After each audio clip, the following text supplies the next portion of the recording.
Hey, yo, TJ here. Hope everyone had a great holiday season. With today being New Year's Day, we don't have a new episode of No Contest Wrestling Podcast. But what O'Shea and I wanted to do was give you guys a best of edition of the pod. What we did is we took some of our favorite moments from all of our guests, CM Punk, Swerve Strickland, Mark Henry, Eric Bischoff, Bianca Belair, Trick Williams, and Dominic Mysterio.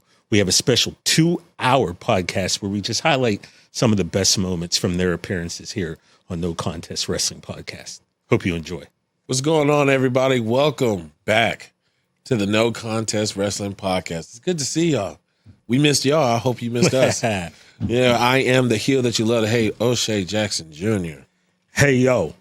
It's me. It's that TOOJIGG, 2Jiggy, TJ Jefferson here. I don't know how you hit that every week. All right, that's what she said. Ladies and gentlemen, as promised, the Second City Saint, Mr. Money in the Bank, the best in the world, your friend and mine, Mr. CM Punk. Welcome to the pod. Welcome to the pod. Dude. Appreciate you. For me. Welcome to the pod. Give it to him. Dude. Just all over. Thank you. August 20th, 2021, you made your return to professional wrestling. My question is this. You're sitting in Gorilla, right, waiting for that music to hit. Was there any part of you that maybe questioned, like, because I saw AJ Styles talk about being in the Royal Rumble, and he was nervous because he didn't know if the people would know him. Yeah. Obviously, people are going to know you. But was there any part that you don't seem like a guy who would get nervous, but like what was there any part of you that questioned like the reception you were going to get that first time in so long? And then after your music hit and you heard that ovation, I mean, you made grown men cry. Yeah. And like, what was that feeling like for you? So most people who do live television, I haven't really experienced it like doing TV and movies because you can just do another take. You can I was just about to bring that up. You can just kind of like step out and go, I need a minute, this, that. So there is pressure to that, but there's not pressure like live television, live sports, Crowd. Broadway. So right? Yeah. But I don't know what it's like to play Game 7 Stanley Cup final, home game, and be down there for the face-off and the puck drops. I don't know what that experience is like. I think I could maybe draw some parallels to things that I've done in my career. But yeah, coming back, there's a level of imposter syndrome that I think I've always dealt with, right? Because as much as I've always been that guy that shuts out all the negative voices, those voices are still there. And after not doing something for 7 years and famously having this very public, ugly breakup with the company and not doing anything for 7 years, it's just like the thought is, well, are the people going to care? Are they going to remember me? Now, you also have a pretty good idea that, yeah, you know what? They will. I just sold out the house that Michael Jordan built on a rumor. I'm pretty sure they're not here to throw tomatoes at me. Yeah. But there's still always that little bit of doubt. Yeah, that's what I'm saying, and yeah. people want to talk about, if you could bottle that adrenaline and that feeling of, like your highest high. I thrive in being uncomfortable. And in that moment, I was so uncomfortable because I was so uncertain and I loved it. Yeah. I wanted to sit there and just be like, yeah, this is great. I've never felt more alive. Yeah. Really? Because I've had low lows where I'm just like, I wish it was all over with. And I've had high highs where I'm like, I never want this to end. But there's that middle part that I've experienced a couple times, fortunately, because I went through the same thing when I came back in Survivor Series to the WWE. But man, that uncertainty, but then like looking around me and like seeing all these people who just like, my peers, my colleagues on their phones, like filming it. Yeah. I was just like, okay. And this is all in the lead up to you. Yeah. And I think you got a quote, you'd rather choke on greatness rather than starve on mediocrity. 100%. Yeah, I'd rather, I mean, I've famously done this my entire career. I'd rather take a big ass bite and try to swallow it and realize, maybe I bit off a little bit more than I can chew. But if this is the way I'm going out, At least I wasn't sitting here with like more, please. Exactly. We have another side. And then in June of 2023, you exit the company. What was your thought then? Were you like, okay, I'm done with wrestling? Was there any part of you going, maybe I'll start my own gig? What was any ideas of what your next chapter was going to be when you left? Well, I think, again, talking about the tools that we as an industry have taken away from ourselves. I explain it like this to people. Like in the 80s, 70s, 80s, 60s, we're not on cable television, but the industry is absolutely thriving. I know everybody likes to say things like Vince McMahon came around and he revolutionized the business and he brought it to new heights.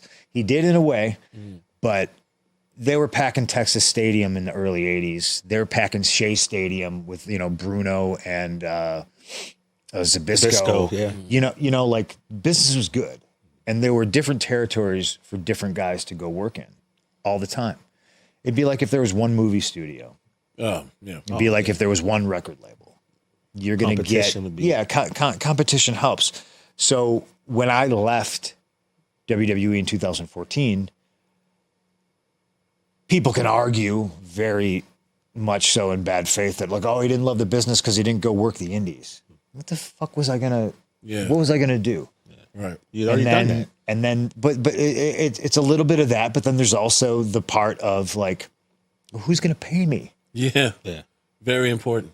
Like, oh yeah, like go back and work for $60. Like, well, like I'm married now. I got a, mortgage. I say I got a mortgage, but I didn't. I bought my house cash. It's all right. Wow. Dude's got a laptop.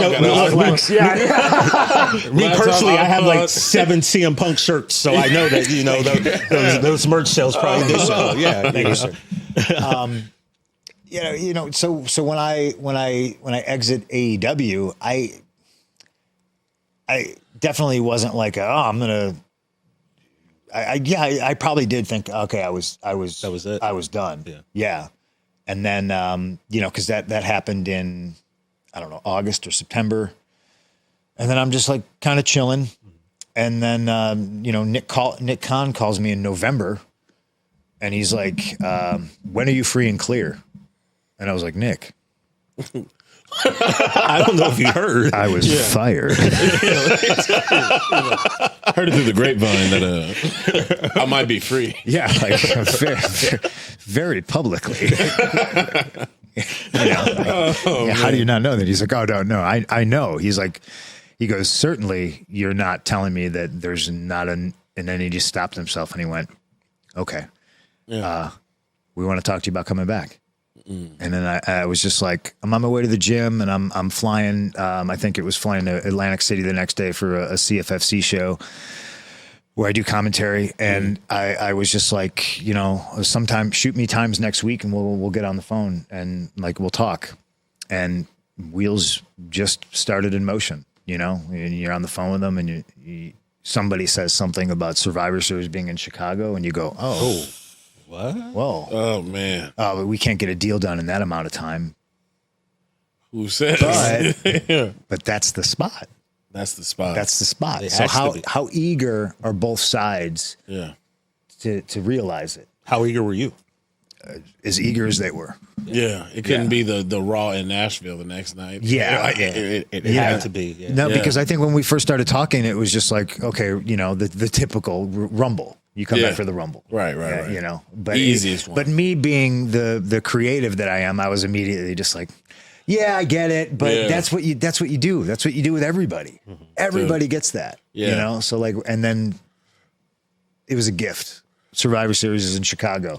It's just in 3 days. So come on, you got to make and one of those 3 days is Thanksgiving. That ain't a business day. Lawyers aren't working, so the lawyers had to work overtime in 48 hours, right? Brother, I can't imagine the bill you got. I'm the master at making people mad at me for stupid reasons, and a lot of people were mad at me that weekend. But guess what? A lot more people were happy with you. Yeah, I think me so. For one, when you came back, I was trying to get suspended from Twitter that night. You might have been one of the people who was texting me. I can't remember. I have to go back, and you were asking me like, "Hey, what's going on? What's happening?" And dude? I was like, "I don't know what you're talking about." Yep. And then you hit me with that stupid devil mask face. And I was going nuts on Twitter. I apologize to everyone who blocked me, but like it's who I am. Now you're in Chicago. 48 hours, you guys put this thing together. Yeah. You show up at Survivor Series. Yeah. You've got Rhodes, Orton, Uso, Rollins, Zayn all in the ring. There had been little rumors and rumbles that maybe it's Chicago, maybe. Okay. What helped the match is over. Yeah, but not to step on what you're saying, but like what helped all of that is anytime they're in Chicago. Yeah. You know, like, and that is precisely why I spent $40,000 on ice cream bars when I came back in 2021, right? And because that was legit a thank you. Thank you for 7 years of chanting my name. And I do have a little bit of sympathy and empathy for the people that were always in the ring when that was going on. Yeah. And I do think a lot of the sourness and maybe hard feelings some people have for me is because of that. When they're busting their ass, it's not your fault. They're chanting for me. What do you want me to do? Yeah, I mean, but you know, I understand. I'll deal with it as it comes. I get that. But yeah, that's one of those. Man, I wouldn't be anywhere, and I wouldn't be back here if it wasn't for a great many circumstances. But one of them is the fans. Yeah, especially in Chicago, they never forgot you. But worldwide, people bringing signs and chanting my name. It's unbelievable. So they got some ice cream that night. Survivor Series is going off there. Now, millions of us are a little bit like, all right, this music's playing. Yeah. Credits are coming up. Right in the bottom right-hand corner. And then all of a sudden, static. We hear Vernon Reid hit that guitar lick that wakes me up almost every morning. Yep. That place erupted. Now, that place, my house. What does that moment feel like? Because there's a split second where we hear, and it's like, what? And then they did the camera shot, right? And they looked right down the aisle. And for about 5 seconds, I'm like, they're effing with us. He's not coming. It's a pump fake. It's a pump fake. For a split second, they would have burned the seats. Oh, dude. I got annoyed because I was like, there's no way. And then the white t-shirt, and I was like, white tee bandit. So I know I sit there and I look at rappers, rock musicians, wrestlers. You get a pop from the crowd. Like a normal person like me, I'll never understand what that feels like. What goes through your body when you hear that crowd lose it. And then when you're actually visible to them, because we all lost it. I'm fortunate that I've had these amazing highs in my career. People always ask me, oh, the Money in the Bank, that crowd reaction, that's crazy. Nasty. Oh, when you came back, that crowd reaction was crazy. When you came back in Survivor Series, I've been in my fair share of moments where I go, well, that's it. Yeah. Don't get any higher than that. It's literally all downhill from here. Yeah. And then I'll have another moment and I go, whoa, wow, that's crazy. Yeah. I've never done drugs in my life. I assume that this is what drugs feels like. I get you. To want to capture this, to want to do it again. And that's one of the reasons I'm here. It's one of the reasons I'm still doing it, because I'm a creative. So I'm thinking of ways like, okay, how do I chase that? Okay, yeah, that was higher. And I've proven myself wrong so many times, thinking that's the highest of the highs. Nope, this is. Nope, this is. Yeah. I'm going to keep chasing that.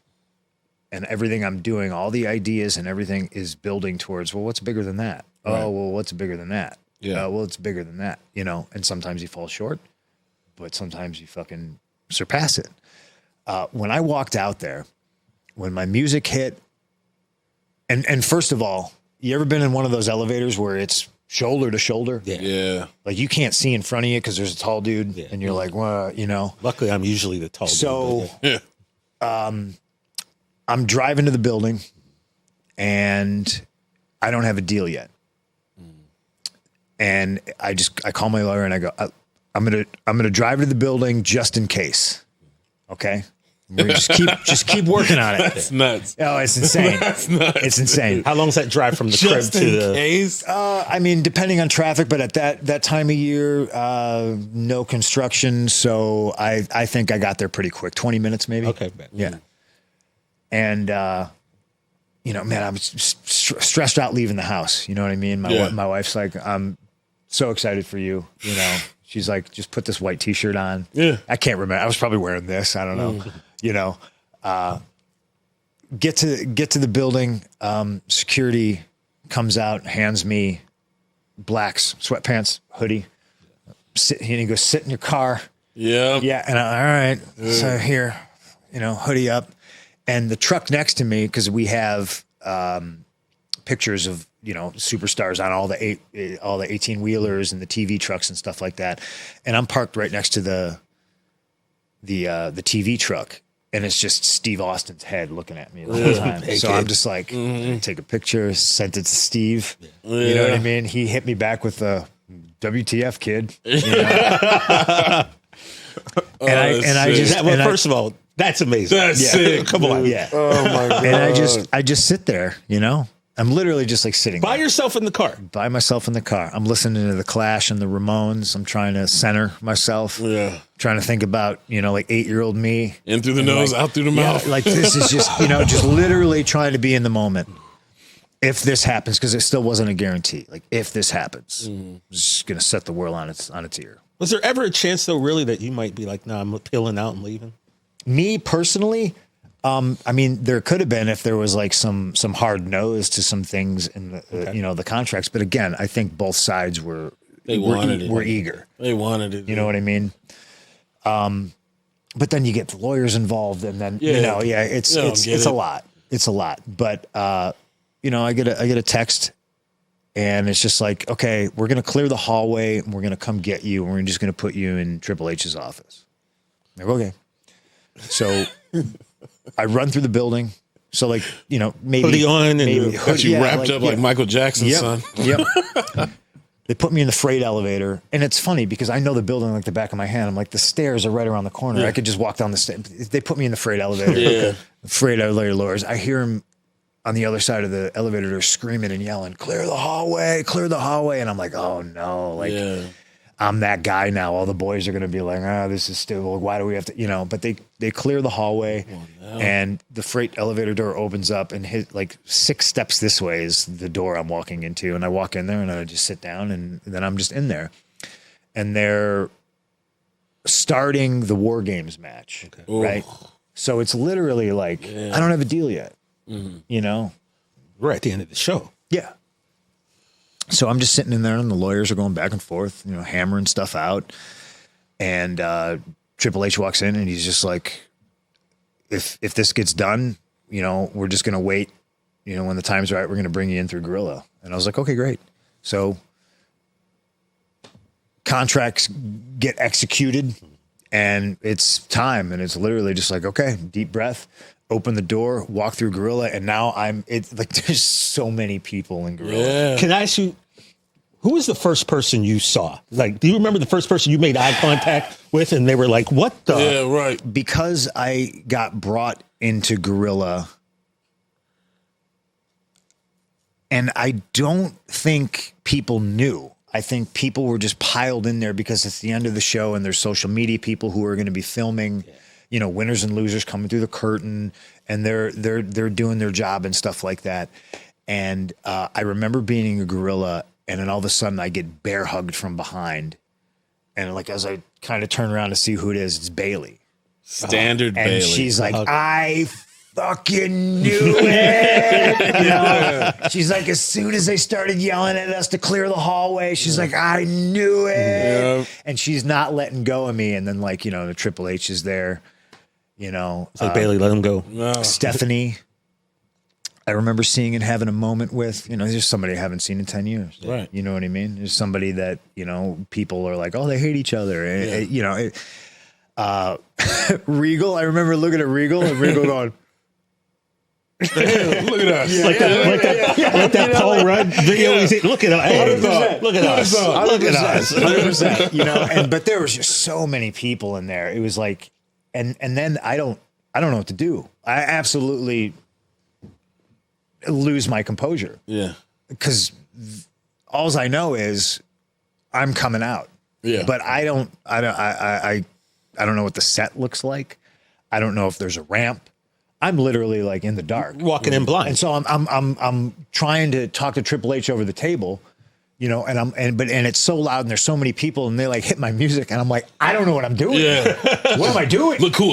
And he's like, go out and walk down to the cage. And I'm like, go out and walk all the way down to the cage. That's crazy. And he was trying to tell me that there was 2 cages for the baby faces and the heels for War Games. Yeah. And he wanted me to walk down and stand in between there. And in my head, I'm like, I'm marching all the way to the cage. Yeah, right. And he's like, no, my music's playing. Yeah. And you're like, we're going back and forth. And I'm like, we're both freaking out. We're like, no. And like, he rips his headset off and I'm like, oh God, what are we doing? You know, and we figured it out, but that's amazing. The place, I'll never look at that the same right?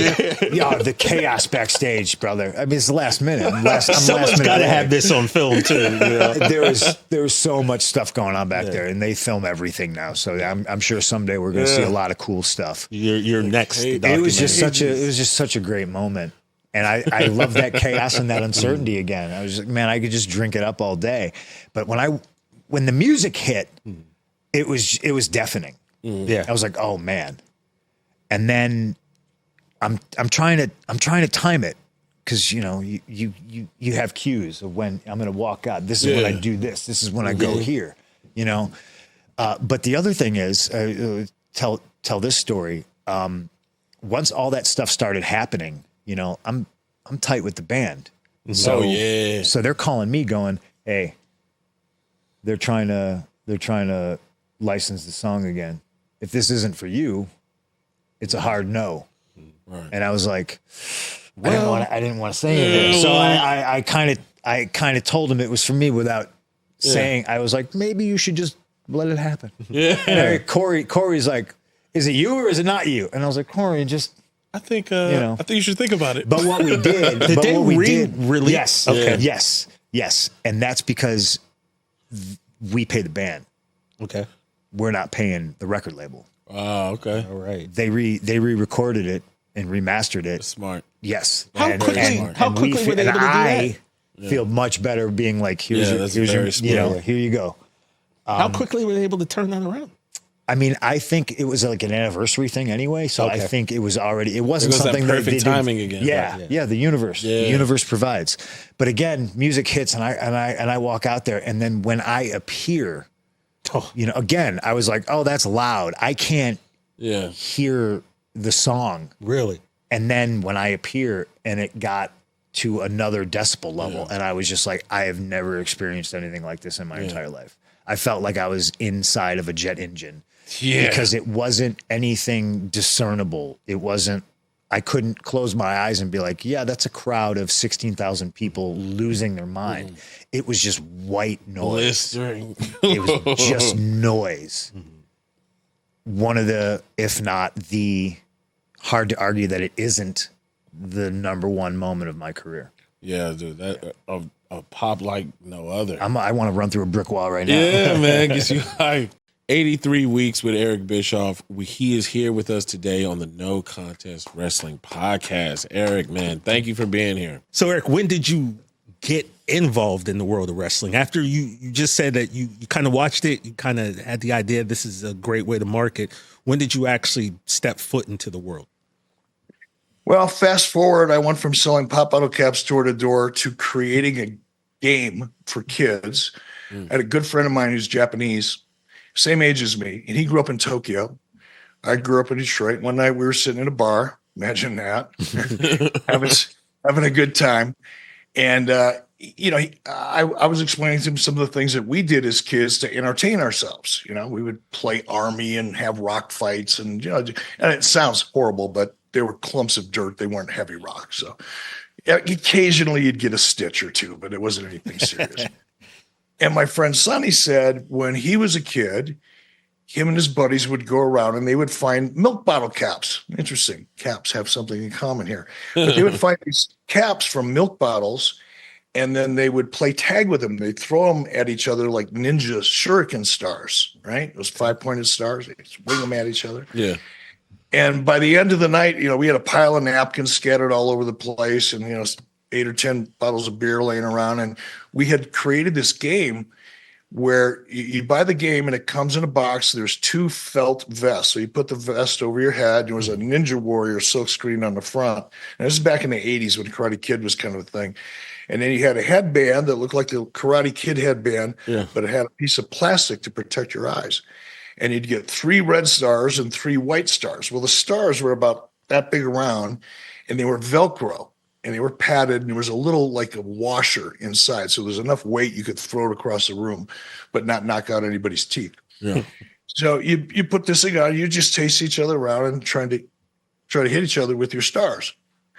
So we got all excited about it, decided we were going to make our millions, manufacturing and selling this game. So we ordered like 5,000 of these games, because if you ordered 500, they cost like $300 a piece. But if you ordered 5,000, you could get them for like $12.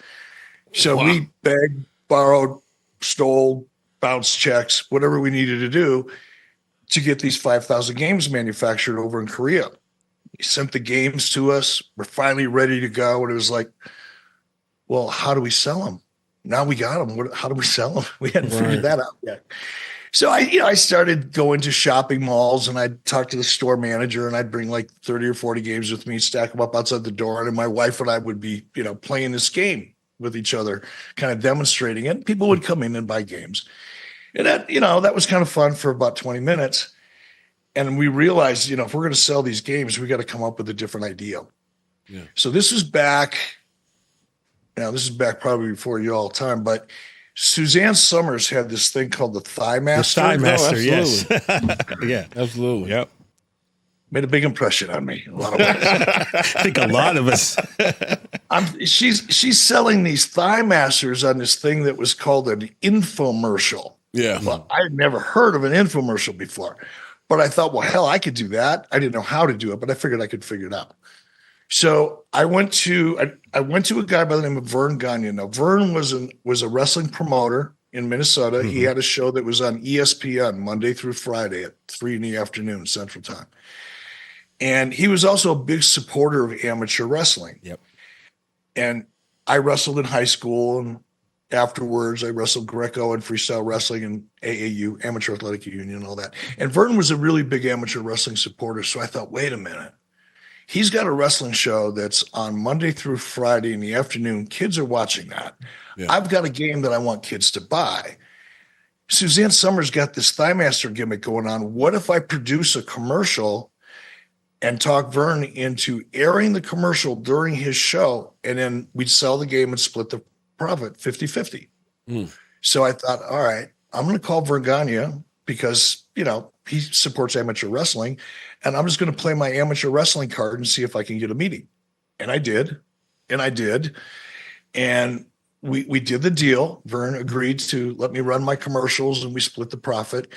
But about a week or two after that first meeting with Vern, I got a call, and he offered me a job to come and work for his wrestling company in sales and syndication. I didn't know what syndication was. That was before Google. So I had to ask around, and I figured out what it was. And it's just sales. I don't care if you're selling cars or you're selling computers or selling, real estate. Sales is sales. It really or bottle caps. Yeah. Yeah. Or bottle caps. No kidding. Right. So I took the job not knowing anything about it, but I was so excited, not so much to be in the wrestling business. I'd never really considered ever having a career in a wrestling business, but I was really excited to get into television. Yeah. Because as a kid growing up in Detroit, in the 50s and 60s, television wasn't new, but it wasn't really very popular in my neighborhood either. Like just about everybody had a black and white TV. But I remember the first person on my block to get a color television. I mean, the entire neighborhood came over to see it. Yeah. It was a big deal, right? But I grew up with television, being influenced by television, but I had no idea how it was produced. Like, how do they get the videos and the sounds into this little box in my living room? I need to know that. Yeah. So that gave me the opportunity to get in and work for a small company and just have an opportunity to see at the very basic level how television was produced. Well, Eric, can I just a callback real quick? You said you created that game with your friend Sonny. Is this Sonny Ono? Yeah. Okay, so you guys really do go back. You did yeah, go I back. met Sonny. Sonny and I met. I trained in martial arts for quite a while. Mm-hmm. Ended up getting my black belt in '79, and that's how I met Sonny. I met Sonny, I think, probably in '77 when I was training. I think when I was about a brown belt. And Sonny was a very active competitor in martial arts. We were very highly ranked in the U.S. at the time. And we just became friends. We traveled around the country fighting in tournaments together. And to this day, I just heard from him this morning. We're that's amazing. still close friends. Is there a story that you couldn't get off that you want, that you wish you could have? So, oh gosh. That's always good when they laugh. You see the wheels turning in Eric's head right now. So I was a private pilot. I haven't flown a plane in a couple of years now, but there was a time when I was very active. I had my own plane and I spent a lot of time flying across. I love to fly. I was instrument rated and I was certified to fly high performance complex aircraft was my official rating. So I just love flying. And I remember one time this was in the summer and for whatever reason, I was flying around down in Arizona and I thought, wouldn't it be cool? Because people knew that I flew, right? It wasn't, I didn't advertise it, but people knew that I had my own plane. I like to fly around. So I thought, wouldn't it be cool if I faked my own death? Oh boy. in a plane crash. Oh. So I had it all figured out. I was going to take some pictures of myself and let everybody know that I'm down in Arizona flying around on my plane, flying over the Grand Canyon or some shit. And then I was going to try to construct a story where my plane and me disappeared in Mexico. Somehow I misnavigated and ended up in Mexican airspace, got lost, probably ran out of gas. My plane went down and the Mexican authorities were searching for me. And I was going to leak that story or have someone else leak it and basically make everybody think I was dead. Now, at the time, I was president of the company and it was a publicly held company and I was an officer of it. So I knew there was some inherent risk in that story. Mm.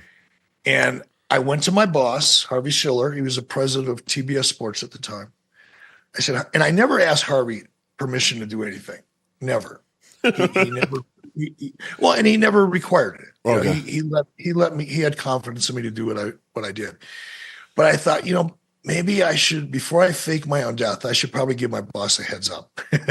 Yeah, that's fair. That's fair. It'll be awkward when I come back to life, right? So I went to Harvey and I explained the whole scenario. I told him how I was going to pull it off. He never said a word. He just sat there and listened, kind of moved his head up and down a couple times. And I got all done. And he said, no, you won't be doing that. And then he explained why, because as an officer of the company, it could have a negative effect with shareholders, right? Looks like manipulation of stocks or whatever his excuse was. But I didn't get to do that because that was in the summertime. It was that would have been September. So I was going to fake my own death about 3 weeks before Halloween Havoc. Oh. And then I was going to come back as a ghost of myself and get involved in the match. I didn't get to pull that one off. Man, damn you, Harvey. Man. I know, right? That would have been one of the greatest stories ever told. Oh, man. What I've realized throughout my life is the most successful people I know don't have a lot of regrets. There's not a lot of things that they say they would change. But I'm here to ask you this. If you could, give me 3 things that you would do differently during your time running WCW. Or are there 3 things that you can maybe point at or think about that you would have changed, or a person you would have pushed, or a storyline you would have done differently? Yeah, not so much on storylines or people that I would have pushed or not pushed. I think, and I don't regret it. I mean, I did the best I could with what I had to work with. Like I said, I was learning on the job, but I wasn't really good at managing people. I was either hot or cold on people.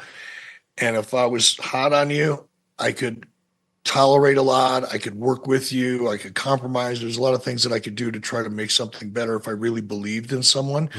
But once I got to the point where I lost that confidence in someone, I was pretty cold, and there was no turning back, right? I just would erase that person from my consciousness, so to speak. And I wish I would have been better at that, because I'm sure there were some great people. There were some people that I could have worked with and possibly worked really, really well with, but I just didn't give them a chance. I didn't have the patience. And I think also the confidence in myself. If I would have had more confidence in myself at that time, in certain respects, it would have been easier for me to listen more and judge less. But that's one thing I would have liked to change. I wish I had the maturity then that I guess I do now, That's one thing. And honestly, I remember in August of 1998, I got called into a meeting. This was the beginning of the whole Time Warner AOL crap. I got called into a meeting. We're riding high. WCW is making more money than it ever had. We're blowing WWE out of the water every week. We were making money hand over fist. And I got called into a meeting, and I didn't know what the meeting was about. It was like a day before. They said, just come to this office. It was a offsite building called Techwood. So all the executives were. Come to this meeting, 10 o'clock. We want to introduce you to some people. Cool. I show up. I'm wearing jeans. I hadn't shaved in 3 days, probably wearing a T-shirt. Drove there on my motorcycle, for crying out loud, because I didn't know what to expect. I didn't know who I was meeting. And that was typical for me at that point in time. I didn't wear suits to work every day or anything like that. So I show up, and there's a table with about 10 or 12 people, and they're all dressed in their banker suits, and the women are all dressed like they're, executives. Well, they were. So they go around the table and they introduce themselves to me. Now, a couple of them I knew, but the vast majority of them I'd never seen before. And I'm sitting at this table, and I'm learning everybody's names. And then they proceed to go around the table, and each one of them would tell me how they thought I should be running WCW. And I'm just like, wait a minute. Were any of you people around when this company was only grossing $25 million a year and they were losing $10 million in the process? And now we're making $350 million a year. And depending on whose accounting you want to believe, we're profiting about 60 to 80 million. And that was just like 3 years ago, folks. Do you remember that? Didn't matter. And I get down to the end of the table, and there's a guy there. He ended up becoming this hugely successful television executive. His name was Joe Uva. He was the head of ad sales for Turner Broadcasting at the time. And Joe starts telling me what he thinks I should do differently, and thought that we should appeal more to kids instead of 18 to 49-year-old men. So basically go back to what I was doing before when we were losing money hand over fist. So Joe proceeds to tell me what he thinks I should do to run wrestling and make it better.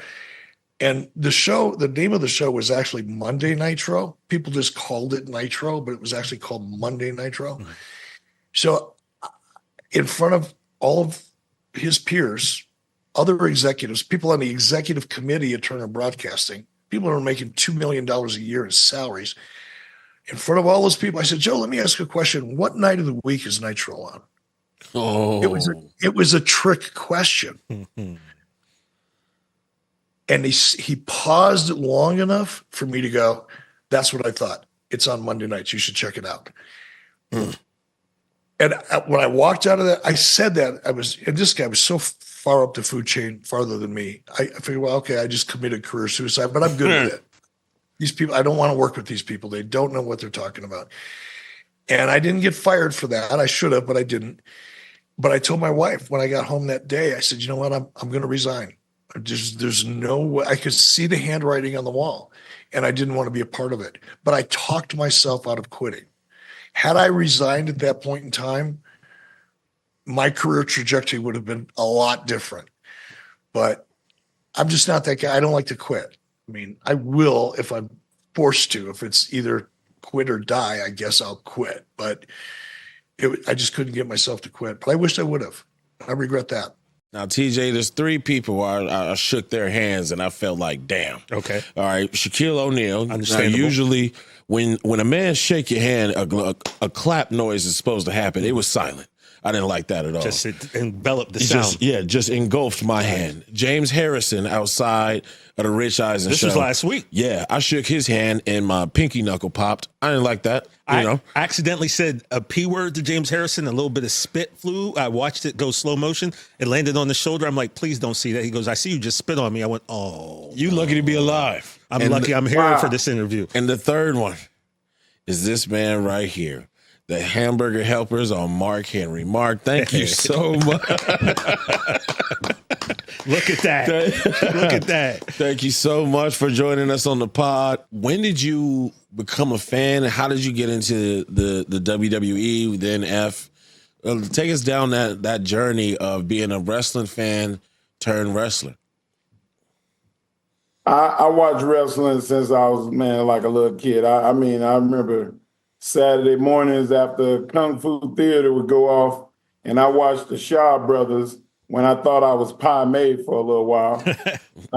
I would watch wrestling afterwards. And my grandmother said, "You like wrestling?" And I was like, "Yes." And she said, "Oh, we got to go." I was like, "Go where?" And she said, "To the wrestling." Oh, yeah. I was just silent. And she said, "I'm going to get us a bus ticket to Beaumont." Oh, and shout out to Beaumont. Like, man, me and my grandmother would go to Silsbee to where the ice house is, pick up the bus they used to drive through, go to Beaumont. It was $7 to go to Beaumont. And we would go watch wrestling at the Beaumont Civic Center. And bro, I got to see everybody. Jake Roberts, Ted DiBiase, JYD, Nam, Jose Lothario, Andre the Giant. And I mean, just everybody that you can imagine during that era of the 70s, the late 70s through 85, 84. I used to go watch. Bro, it was like the best thing that ever happened to me. Me and my grandma, like that was, don't nobody else in my family watch wrestling. Man. Yep. Mind you, I wrestled for 25 years with the WWE. 25 years. Nobody in my family ever asked me for a ticket to WrestleMania. What?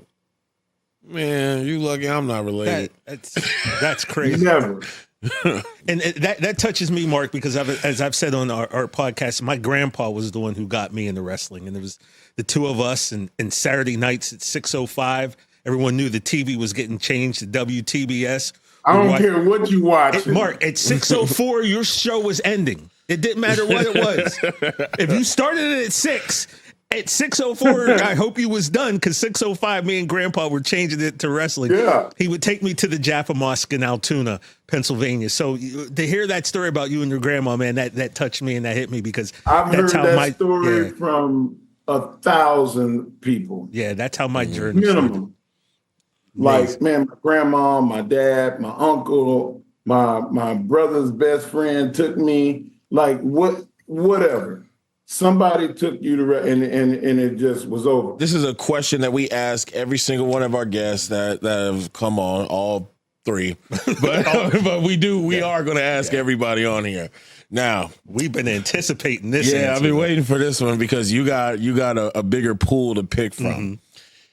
The scene is you. Can I interrupt you real quick? You usually say 50. I know. Let's up it to 75 for Mark Henry. Right. No, you know what? No, because I think I know where Mark Henry's answer. 100. All right, yeah. 100 men. Okay. All right, so you in a bar, all right, a huge bar with over 100 people in it. Okay, it's you and 4 other wrestlers. They B plus 4. Like you got to fight your way you out. plus 4. Y'all got to fight your way out and get to the car. Who are the 4 people you taking with you? Now, we don't do all time. It's some people you've worked with, people that you know. So nobody before you. But who you taking with you?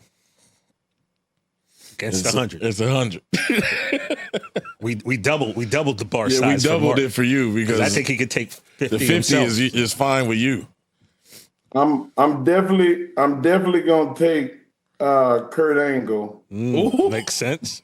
Kurt. and I'm gonna take Brock Lesnar. Okay. Now we're talking. You could probably stop there. Kurt and Brock and Mark Henry. I'm gonna take Shelton Benjamin Oh, boy. Yeah. Okay. and Sean O'Hare. Sean O'Hare. Okay. So I'm gonna tell you a story about the late Sean O'Hare. Man, Okay. a guy who I thought was going to be a big deal in the wrestling world. He would have been if he wouldn't have had issues up here. We had this club in Louisville, Kentucky called Phoenix Hill. He dead now, so they ain't like they can go and find him. Okay.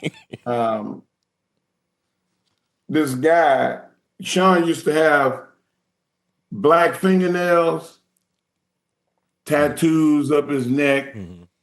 He used to wear the jet black hair, and he used to do the eye black under his eyes, like makeup, like a horror movie. He was a weird bird, but that was a dangerous dude. Yeah. And I this Louisville dude came up and was like, "Hey man, why you wearing makeup on your face, boy?" And I said, "Man, you might want to leave him alone, being joking." And Sean looks at me and he goes, "I wear makeup not because I'm ugly. I wear it because I feel like it empowers me." And I'm looking at him and I'm like, "Oh, that was not what I was expecting." Yeah. And he said, "Well, it makes you look queer. Oh. And you got your fingernails painted." He was like, "Hell, should I ask you for your phone number?" And Sean stood up and I said, "Sean, don't do it. Don't do it." And before I could say don't do it 3 times, he kicked this dude and locked him up like Tua Tagovailoa. I mean, he Seized up. locked up, knocked him unconscious. His homeboy ran, and it was like a Steven Seagal movie. He turned sideways, ran him into a bar, bang, and leg kicked him, broke his leg in like crack. Oh. The bone is sticking out. Compound. Yeah, that's a good And pick. he turns around and he's like this. Like a scene in Bloodsport. And I said, "Sean, we got to go, man." And man, I could hear like the rustling of all the security and people screaming and all of that shit. And it wasn't long after that he killed himself. But I watched this dude dismantle 2 guys in less than 30, 40 seconds. And that dude probably will never walk. I know that dude never walked again on that leg like he did before. And the other dude, whenever he woke up, he wanted to know what the last 48 hours was like because he erased that son of his memory. Wow. Lord Sean have had mercy. with me. Like, I know he gonna take out 10, 15 by himself. Man, Sean O'Hare. He was All right, TJ, your turn. You could tell he was no joke, man. You really could. All you gotta do is ask everybody that knew Sean O'Hare. Say, "Hey, you didn't mention Sean O'Hare," and they're gonna say, "Oh, no, never mind. Take that dude off." Ladies and gentlemen, the Staples Center himself, Swerve Strickland. In all forms of entertainment, it is about the right place, right time, the right role. It's just that's where success happens. What moment, if you can pinpoint a moment that if it goes another way, we don't get the Swerve that we have now. Like I think about when Austin cut the 316 promo. If he don't do that like that, who knows if we get the Stone Cold that we know and love. What if Michael Hayes, when Stone Cold goes to the hospital after getting kicked in the mouth, has to get 16 or whatever stitches, he comes back, Michael Hayes is like, hey, did you hear what Jake Roberts said? He cut a Build a Cool promo on you. What if Michael Hayes doesn't tell him that? Yeah. Because he didn't know. What if that doesn't happen? You don't get Austin 360. Man, there's like, I probably have like 20 of those in like 20 different instances. It's not like one. Man, I would say if I had to guess one, it was just like a lot of people like to pinpoint it in one area, but I would say the Battle Royal at Double or Nothing. If it doesn't come down to me and Orange Cassidy, I don't like spark the thing with Tony being like, he made this really amazing. Yeah. Let's do it again. You know, I don't spark that, just like that little idea in Tony Khan's mind.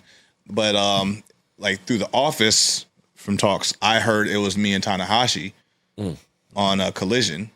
And when Tanahashi was like, it was me and him, it was going right into Forbidden Door.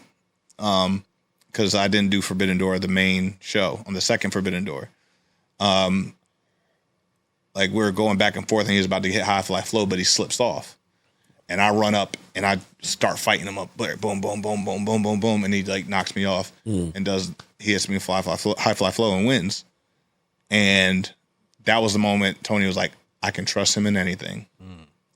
That's huge. I can trust him with anybody and anything. And that might be what saved like the New Japan relationship with AEW. It might have been because he became the president like very soon after that. Yeah.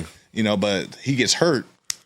Yeah. All that goes away. Yeah. You know what I mean? All of it. Yeah. You know, so like there's that. Like, and then shortly after that, I started wrestling a lot of the veterans. I was like me and RVD, me and Jeff Hardy, me and Billy Gunn, me and Sting. You know, like he was like, Swerve can make it work. Swerve can do it. Yeah. And I was like, bring it on. Bring on the task, please. Like, I'm only wrestling my heroes. Yeah. I don't lose nothing. I was just about to ask, Like who? LeVar Ball said, even when I lose, I win. Yeah.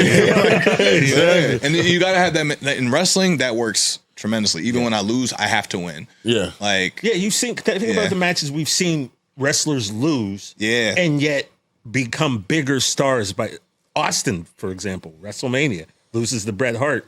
He walks out of there, he's a superstar now. So, like, yeah, that makes sense. that was Hangman Page all this year. Yeah. Right? He lost a lot of big matches. True that. Right. He lost a lot, and he still ended up main eventing All Out with me.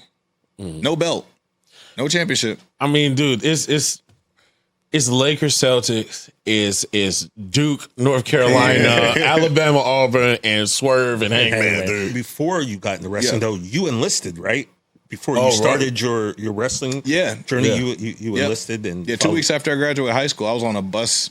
2 weeks? 2 weeks. I didn't enjoy nothing. Boy, Yep. me 2 weeks after high school was different. we was just getting Fun. started. It was a lot different.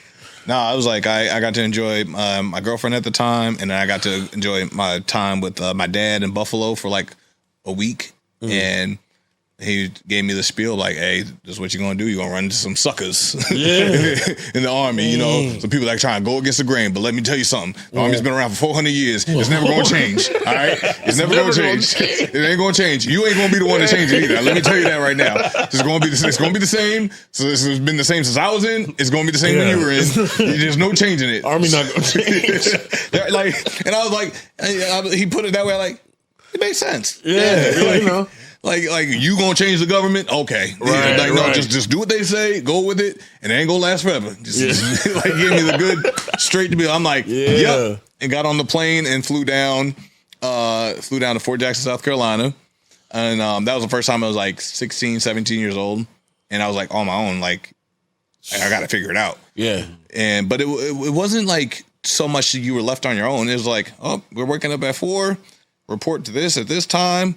And you're not going there by yourself. You're kind of like lining up formation and everything. So you're like, oh, if I follow these instructions, I'm going to get what I need to where I go. yeah. That's really it. That's what the military is. And then after you get out of that, you you come home and like that's kind of how the rest of life is too, in a sense. Like if you like, here's the guidelines, here's what you do, just do it. How do people mess this up? I don't get it. Like you got to figure like how are people messing this up? They like this is literally telling you what to do. So like, and that was like 17 years old, and then just sparked. I was like, I feel like okay, I can accomplish things now, and that's where like confidence really started growing in me as a person. Like, oh, I gotta learn how to shave. Oh, How's that work? Oh, that's it. Oh, that's not so bad. I used to be afraid of that. Yeah. But now the Army put me in a place where like, no, you have to do this now. Like that's your regulation. Okay, I got to learn to do it. Like, oh, you have to have your uniform like proper. You got to dry clean it. You got to do this. You got to make your bed. You got to align your foot lockers and your locker and all that stuff. You need to learn organization. Okay, boom, did that. And I'm like, that wasn't so hard. I used to be like kind of worried about all these things. And now like I'm accomplishing them at 17 years old on my own. I can't call my mom. Yeah. Like they take our phones away. We don't have them. Like you can't call anybody for help. You got like maybe you got a good bunkmate. Maybe you don't. Yeah. And maybe you have an asshole drill sergeant. Maybe you don't. But you got to figure it out. But the guidelines are there. And if you can't figure it out, struggle. Like there's a way to figure things out. And that's where like that carried over into wrestling. Man, things ain't going around the right way. And I was like, there's a way to figure this out. Yeah. I'm gonna figure it out. And I always kept that mindset through everything. I'm like, even when my kids were born, I was like 18. It was tough. I was scared. I was running from it a little bit, but then I was like, no, you buckle down. I can figure this out. Yeah. It's not easy, but it is a challenge. And with challenges, it takes time. Yeah. And it takes persistence and it takes consistency. Yeah. Like big time. Like challenges, you don't just solve them one time. Pressure makes diamonds. But you got to keep at it. You got to keep at it, and eventually it'll happen. But the military taught me that at a young age. Is there anybody now that you want to big up that you see that just needs that opportunity? People that you're a fan of that you are in the business with now? Cedric Alexander. Yeah, big time. That's my brother. I was literally one of the groomsmen in his wedding. Him and Swole. That's great. Like when I moved to Florida, he was one of the people that really held me down. Like when we couldn't get a couch, him and Malachi Black pitched in money for me to buy a couch for the apartment and everything. So it was like community couch type stuff. You know, I still got that couch to this day because like I will never get rid of it because of that. You know, so Cedric was like instrumental in me, like that little space in between them, like taking it to the next level on the indies, not as kill shot, but on the indies. It was working with Cedric. I had like 2-3 matches with him on the indies. And that's where it was like, okay, I'm figuring it out. I'm getting it and stuff. But Cedric is so much raw, unadulterated talent in that man. Mm-hmm. And even with himself, I think he's still nervous to fully express himself. But you never get that until you push him and give him that open time. And I think he needs that. Yeah. I think he needs that. And like they just re-signed him for like another 3 years. So like you invest in him. Yeah. You showed that investment in him. And I want to see more investment in him. Because there's a lot of people that can learn from him. Mm-hmm. And there's a lot that the fan base can like learn from just watching him. And I still want it for him so bad. That's like a brother a name that I don't throw out too much often, but like Cedric for sure. And shout out EJ and Dunka as well. Okay. He has a lot to offer, and he's hungry. You guys been training together, right? Yeah, major training. You know, and he has a lot of that. Like I wanna prove to the world, not to like anybody specifically. Just like I just want to prove it to the world that he knows how good he can be and what he can offer. And I see it in him too. I've talked to him, had these conversations, and he's dedicated. At week in and week out, day in, day out, he's on it. Whether training or in the ring, he's training and he's working on it. So, like, pay attention to him and Lee Johnson in Ring of Honor when they doing their thing, you know, because like y'all like the fan base. If there's anything I can say to the fan base, if you have guys that you like and your favorites, you know, like I like EJ a lot. I'm like, watch him don't wait for them to watch for them to get on TV to watch them. Watch them where they're at now. Yeah, watch them now. And Build them up. then help push them to where we want them to eventually go to. But don't just like, oh man, I'll wait till he gets up to AEW. I'm like, no, watch him in Ring of Honor. And Help like, that watch process move. Yeah, you can be responsible for that. Yeah. It was y'all were responsible for me getting my opportunities because y'all snowball effect. Yeah, but like watch them at where they're at, and then help push them and catapult them. The fan base does that. I want to talk about the house call because there's a lot of moves where a slam you can kind of measure it a little bit more than a striking kind of finish. So like, I need to know who, if they stick out in your mind, really ate one where you were like a bad one. Oh, my bad. We'll talk about that later. I got a couple people where it's like really it was like Kyle Fletcher took a nasty one. His head was like a car accident, like clack. It was like bad. I was like, ooh. Yeah. Welcome. People who might not know, the house call is a move where your opponent's kind of prone and you run and you jump up and you kind of give him a savate. It's a half calf like savate kick. Savate kick. Low. Yeah. Just right to the dome, like kicking him in the head. Yeah. Miz made fun of me for that. He was like, he was like putting his match together in the locker room. He's like, yeah, I was thinking like maybe like if you're down on one knee, like talking to somebody else, I'm just overhearing. He was like I run in and like just kick the hell out of your head, but I bring it from over here and I like just go across and then just like knock your head clean off. He's like, sorry, Swerve, but like Aiden English is the one that came up with the name of it. Oh, that's a good name. Yeah, he was like on commentary. He was doing 205, and he was excellent at what he was doing. He was like because the crowd goes Swerve's house.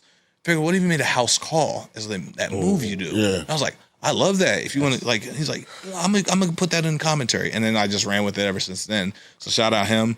I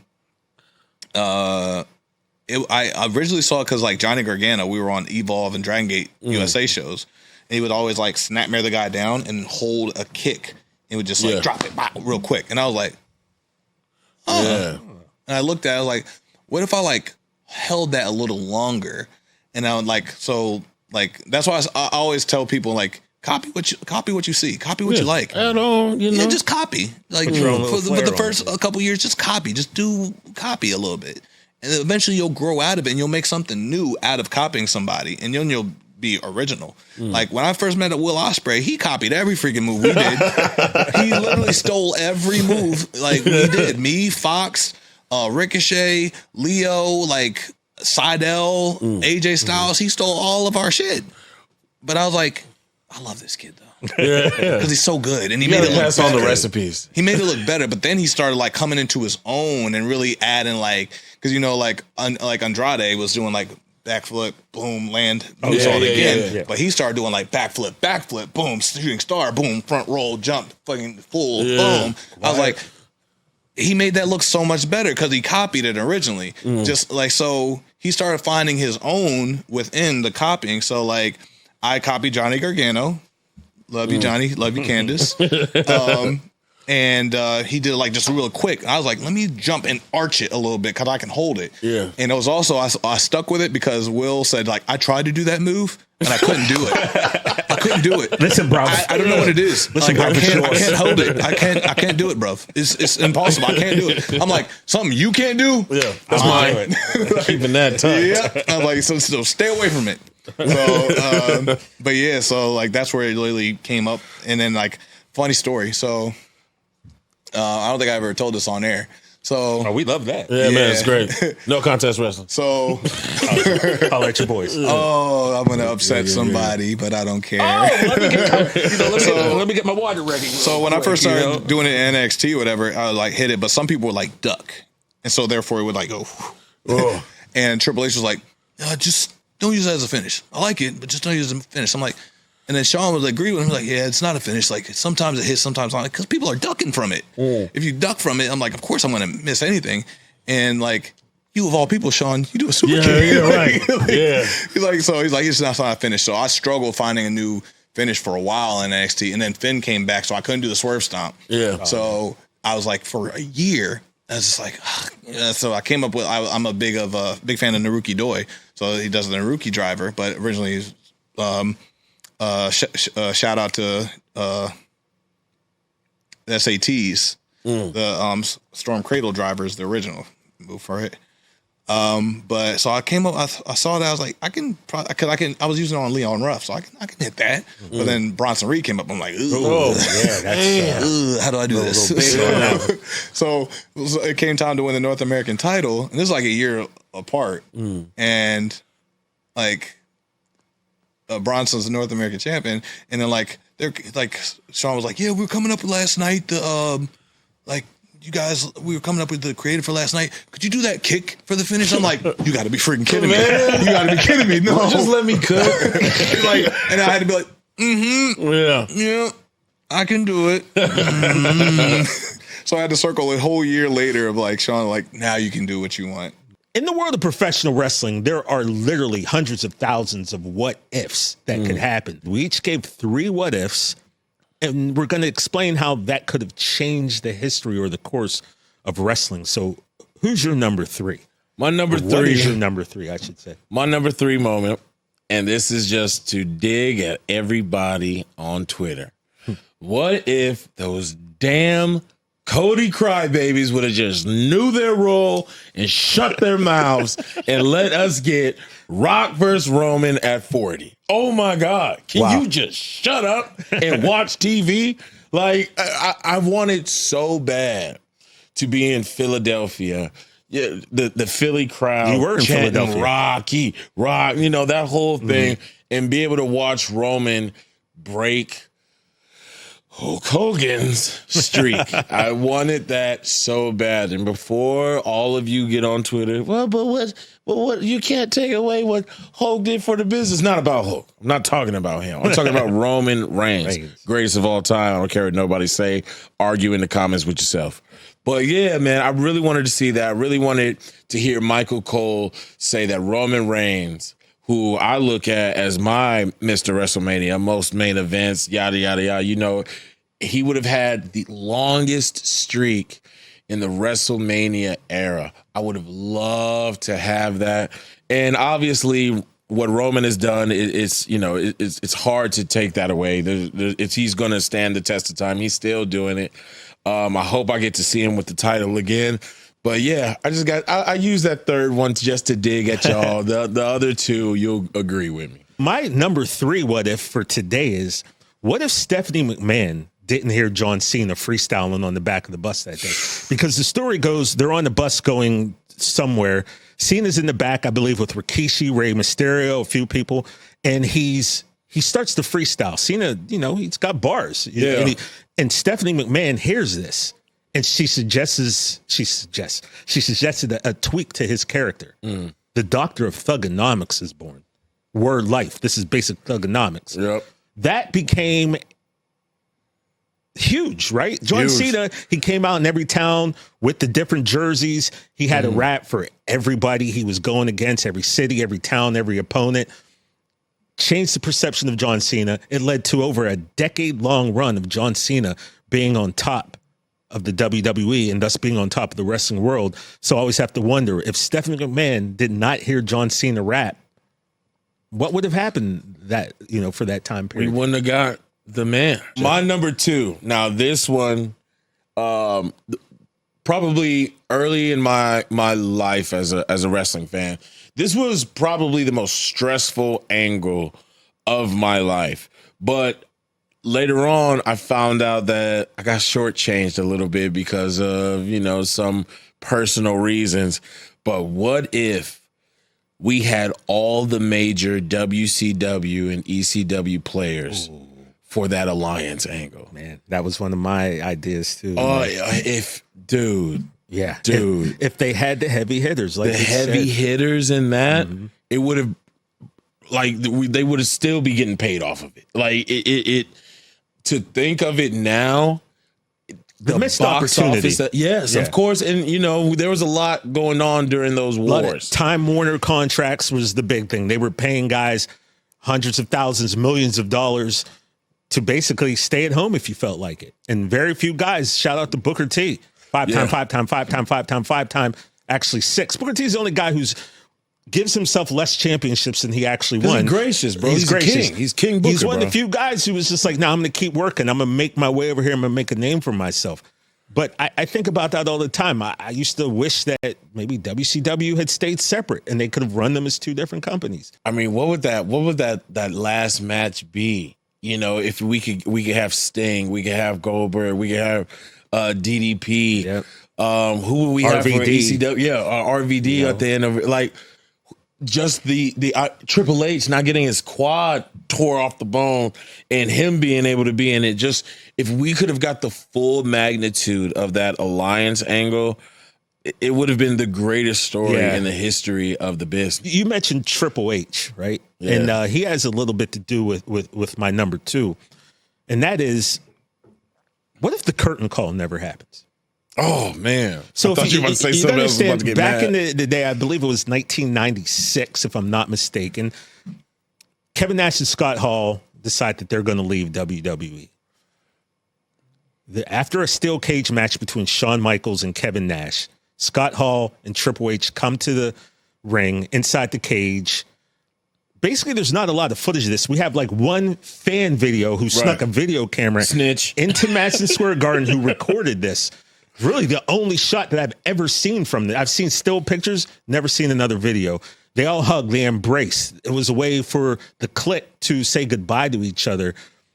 Vince apparently said it was okay, and then the backlash that he got from all the boys in the back saying, you killed kayfabe, you exposed the business, someone had to pay. Someone had to pay for this. Hall and Nash are leaving the WCW. Shawn Michaels was the man. He was untouchable. He was Teflon. That brought the heat down on Hunter Hearst Helmsley, who wasn't Triple H yet, by the way. So I can remember going to Pittsburgh Civic Arena and watching WWF at the time, WWE, and wondering why Savio Vega was beating Hunter Hearst Helmsley every time they wrestled. Like, he went on a streak where he was losing every single match. And then you get older, you realize what was happening at that time. Back then, we didn't really have the internet like we do now, so we didn't know why this was going on. You just saw this guy just losing to everyone, and then you find out what happens. Now, the bigger repercussions and ramifications of this is Triple H, Hunter Hearst Helmsley, was scheduled to win King of the Ring. King of the Ring. That got scrapped. So you know who did win King of the Ring? Stone Cold Steve Austin. That changed the wrestling business. That changed life. All right? That didn't just change wrestling. That changed everything. Food tasted better. Colors were brighter. Everything. You know, but my thing about that, O'Shea, is this. If Triple H doesn't get punished, he wins King of the Ring, you don't get the Austin 316 promo. Yeah. One of the greatest promos, the greatest T-shirts in the history of the world. Now, does Steve Austin still become a star? I still believe he does, because I feel like he and Bret Hart still will have a program. I feel he still has the, you know, he can call him the Hitman. I don't know if we can curse on this. He call him the shit man. If you remember that promo. And then you still have the, oh my God, Brian Pillman's got a gun. Right?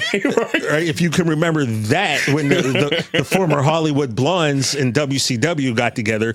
So I feel Steve Austin is still going to become a star, but you're not going to get Austin 316. Which is huge. Hopefully you still get, and that's the bottom line, but I don't think Austin 316 happens because it happens because he wrestled Jake the Snake.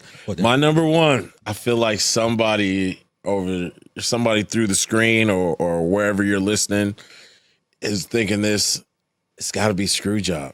Oh, yeah. If that just went the right way, what if the Screwjob didn't happen? Now, there's a couple of ways to play that. It's whether, you know, because obviously we know about the contract talk with you know, Bret and Vince. Vince offered Bret, I believe, like a $20 million contract, and then decided that he couldn't pay it. So he said, hey, you can go if you want. You took it back. Took it back. Yeah. And then Shawn ended up retiring anyway, which, anyway, so we could go that route, or if he still goes to WCW and the Screwjob doesn't happen. Because remember, Bret said that him and Shawn had a conversation. Hey, Survivor Series is going to be in Montreal. If they want me to give you the title, I have no problem with that. I've always been a company guy. Yeah. And then Shawn goes, I appreciate that. I would have not done the same thing for you. and that's what set Brett off. Set Brett off. Where I can't give this guy the belt. Now, if that goes another way and Brett goes on to WCW, things are all good. There might be a world where I got Brett in that alliance thing I was just talking about. About that. Can you imagine now Bret that? Hart's leading the alliance coming back? Oh my to God. seek revenge on this company that did him dirty. It just goes back to that alliance thing with me. I know, but like, it's just so many implications. It was such a domino effect that if the screw job didn't happen, we might not even get the character Mr. McMahon until further down the road, because it was because of him saying, Brett screwed Brett, that natural hate came for him. And so when I think about a moment that changed the landscape, and if it was flipped another way, it's got to be the screw job at number one. I guess when this with my number one, I'm going to go back in time to 1984. Actually, to 1983, Hulk Hogan was wrestling in the AWA, the American Wrestling Association. And he was supposed to beat Nick Bockwinkel for the world title. We all thought so, but Vern Gagne was hesitant to put the championship on Hogan. So Hogan goes to WWF. In between that, there was a lot of things. Hogan did the Rocky movie. He was with WWF. Vince Sr. told him not to do it or he'd be fired. He did it anyway. Great move, by the way. Thunderlips was classic character. He goes to the AWA. Vern, hesitant to make him his top guy. He goes back to WWF. Now, my what if is this. The Iron Sheik beat Bob Backlund for the World Wrestling Federation Heavyweight Championship in 1983 at the end of the year. He's set to wrestle Hulk Hogan in January of 84. The story is Vern Gagne offered the Iron Sheik a considerable amount of money to not lose to Hulk Hogan and even go as far as to break Hogan's leg and bring the WWF title to AWA. The Iron Sheik being the guy he was, who respectable, who did respectable business, told Vince Sr.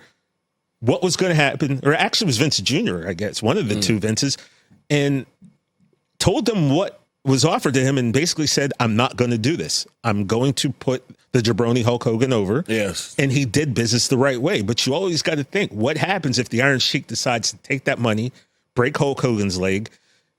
The history of wrestling is different. You don't get Rock and Wrestling. Maybe they push Hulkamania back a year because I think that was going to be the plan. Do you get another Bob Backlund title run? Does someone like Roddy Piper or Paul, Mr. Wonderful Orndorff, do they get a little run with the title before Hulkamania actually starts? Does the Rock and Wrestling connection with Cyndi Lauper, does that happen? Does WrestleMania with Mr. T happen? All these things could have changed the history of professional wrestling if the Iron Sheik had decided to, not follow the script, so to say. God bless him. And break Hulk Hogan's leg, and he didn't. And, now we are where we are now. Now, TJ, we've had some great guests from the past and present. Present. On No Contest. But past in the future. But as well. But who better to have as our first woman superstar than the best, the greatest, the strongest, the fastest, the quickest. The EST. The dopest. She even put the EST in WrestleMania a few times. Ladies and gentlemen, welcome Bianca Belair to the pod. Hello. In addition to being, the EST, one of the best in the business right now, I think what comes with that in wrestling is a whole presentation thing, right? And I'm talking the look of a wrestler, how they move, how they act, how they walk, how they talk. Now, you are known for your ring gear that you make yourself and for the braid. Like, my mom used to be a seamstress when I was a kid. So we had a sewing machine in the house, and I'd always see patterns and, the materials. And my mom would bring this huge spool of material home. And then next thing you know, I had a bathrobe 4 hours later. So I just wanted to know the inspiration for your outfits in your sewing. Where did that come from? And where did the idea of the braid come from? Ooh, so for sewing, I've always kind of made my own clothes, even as a kid. My mama had that that blue cookie tin container. Yeah, with all the needles and the thread in it. Yeah. Yes. Yeah. So, everybody has something different in it. It has everything but cookies in it. Well, right. Ours had the sewing needle and the thread, but I used to just like sew up the holes in socks, and I used to sew pillowcases together. I was always like creating things. And then in high school, I used to create our track team's t-shirts, and I was like always the designer. I always loved fashion. So when I got into CrossFit, it's kind of when it started. I wore like tutus, and I wore these big bows, and I wore capes and like entrance pieces for CrossFit. And I just was having fun with it. And I was like, I'm going to bring personality to it. And then when I got into WWE, I try to get a gear maker, but it's hard for me to tell somebody what's in my mind and have them bring it to life. And sometimes I don't even know what I'm doing. So I was like, okay, I'm just gonna do it myself. I'm a hands-on person, and I'm a control freak as it is. So I started making my own gear. My husband bought me my first sewing machine when I was in NXT, and I have some gears from the beginning where I look back and I'm like, why y'all should have told me that was not cute. But, woo, but with a lot of practice, like I've never taken a sewing class before. I've learned everything through trial and error and through YouTube. And for the inspiration, I try to look at the theme of what the PLE is and try to go off of that. Or I just try to bring something new to the table. Like I want to be known as somebody who is like a trendsetter and is innovative. And I'm always trying to bring something new to the table. So the gear is a whole part of the presentation. And so I'm literally working on my gear now for Survivor Series. But I'm working on gear to the last minute. I'm in airports doing my gear. I'm taking a sewing machine or Instacart and a sewing machine at the hotels and doing my gear. It's a lot. It saves me a lot of money, but not a lot of time. But it's special because when I get to like watch the video games or the action figures, that's gear that I made. And that's awesome. That's dope. Yeah. For the PLEs, I only wear my gear once because I want to look at that gear and it takes me back to that specific moment. So, that's kind of where I get my inspiration for my gear. And as far as the braid, so the person behind the braid is actually my husband. Really? Okay. Yeah. So, kudos to him. Okay, Tez, now how'd this come up? Right. Yeah. So I was a huge Beyonce fan. Well, I am a huge Beyonce fan. She wore a braid at the concert, and I was like, I'm just going to wear it just for a style. And I wore it one time at practice, and my coach was like, well, if you're going to wear it, you're going to have to figure out how to use it because the girls are just going to pull on it. And I was talking to my husband. I'm like, well, I don't know if I want to wear the braid. I kind of want to wear my hair down because I see what all the other girls are doing. They have their hair down and it's pretty. And my husband was like, nope. He was like, the best way to be successful in this business is to stand out. And he was like, look at what everybody else is doing and do the complete opposite. And he said, nobody else wears that braid. So wear it, you're going to stand out. He said, somebody might come to a show for the first time and they might not remember your name the first time, but they'll remember the girl with the braid. Right. That's smart. Because of him, I wore it and now it's my thing. Mark joined us a few weeks ago, Bianca, and I just want to show this to you, what Mark had to say. Each one of them girls and the guys will tell you they get 2 speeches. The first speech is, don't disappoint me. And secondly, you don't sleep with another wrestler. I remember the day that Bianca Belair called me and she said, I really like this guy down here. Oh. And I want you to meet him, but I told him what you said and he really respects you. And he won't go out with me. She gave him my number and I got a call from Montez. And Montez said, hey, Mr. Henry, I never met you before, but I'm a friend of Bianca's. And my first thing, let me stop you, man.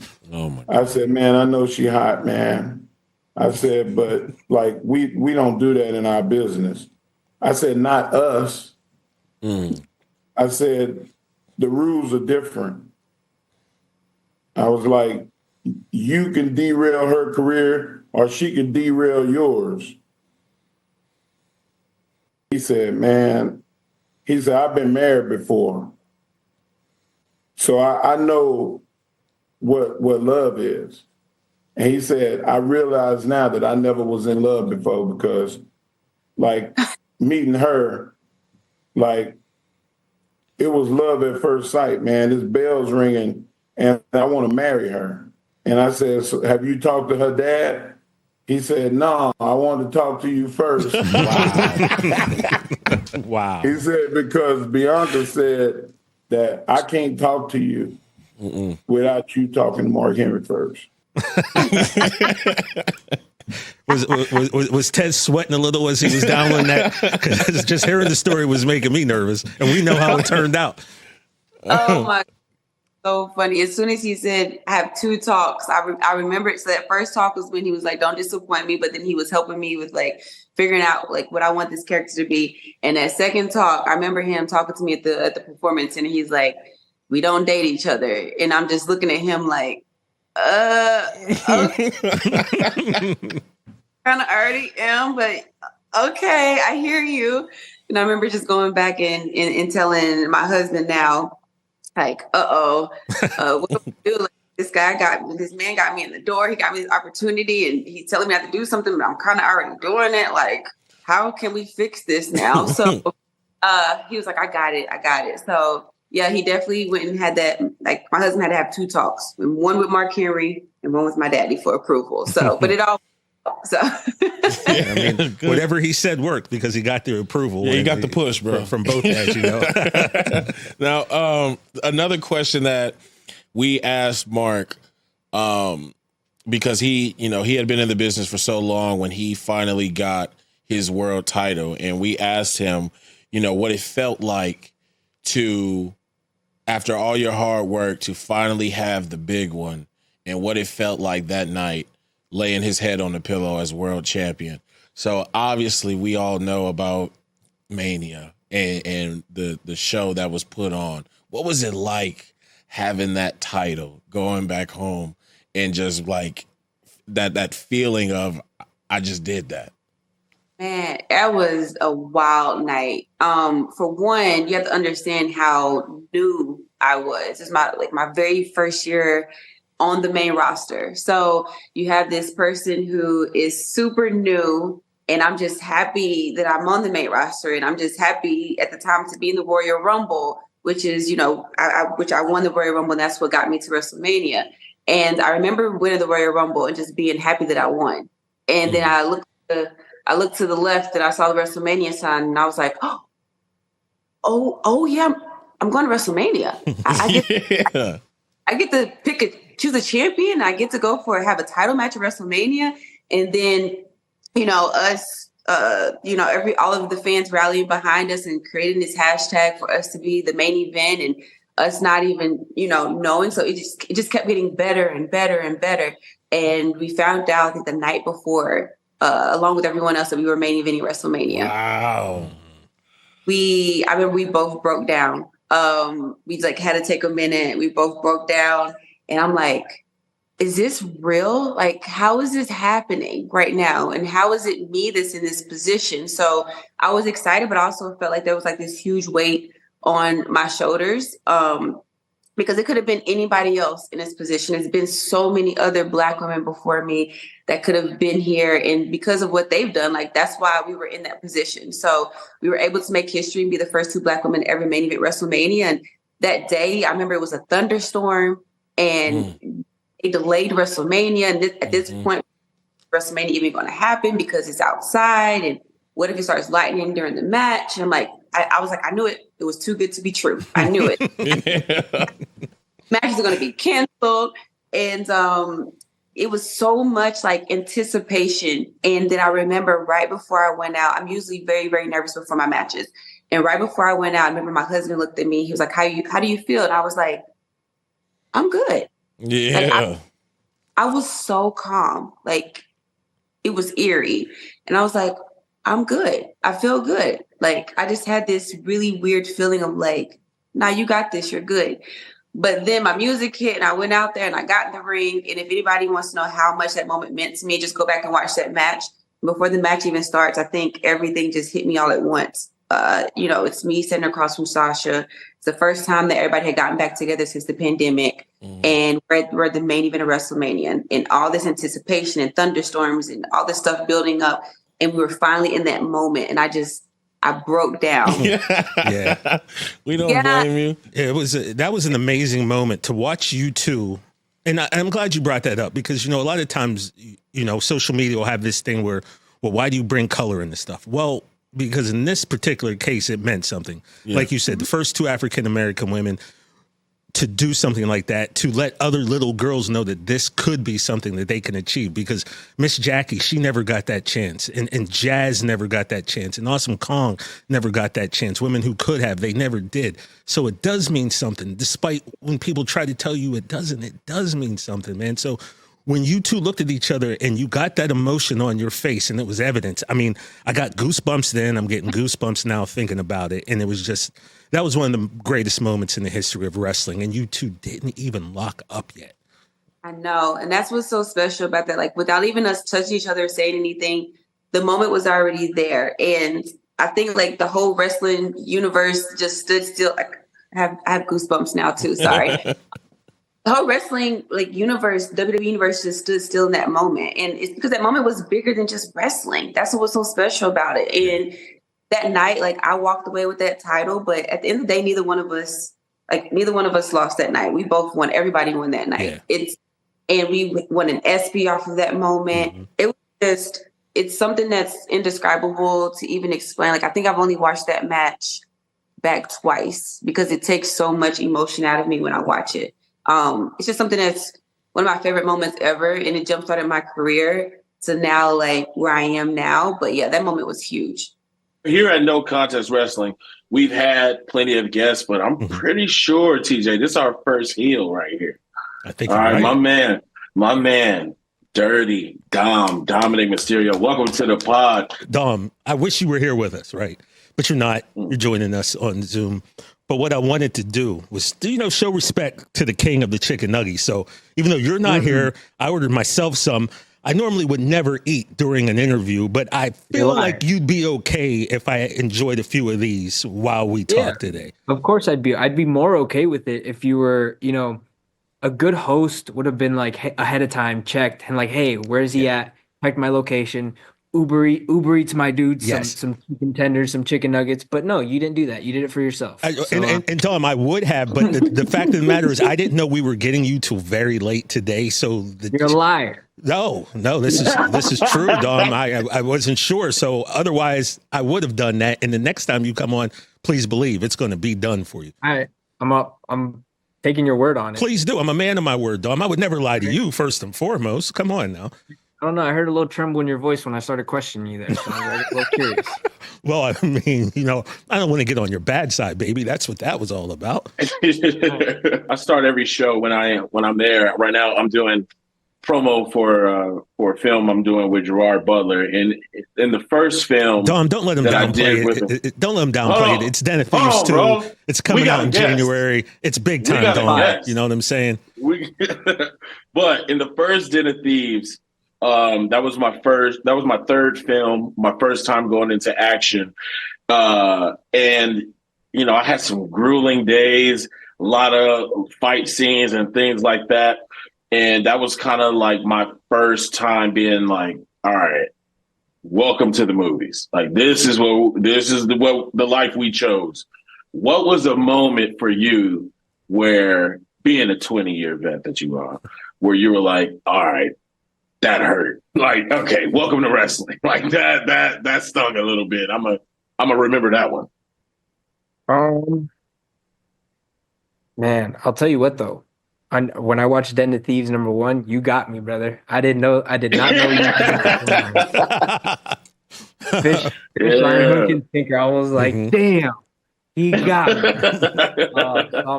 I'm pumped to see what you guys got cooking on this next one now that you and Gerard are working together. So, but to answer your question, I really do think that during the pandemic, when I ended up doing that whole angle with Seth Rollins, and when I ended up getting, as I like to call it, the kendo crucified, when I just got tired in the ropes, and got beat absolutely.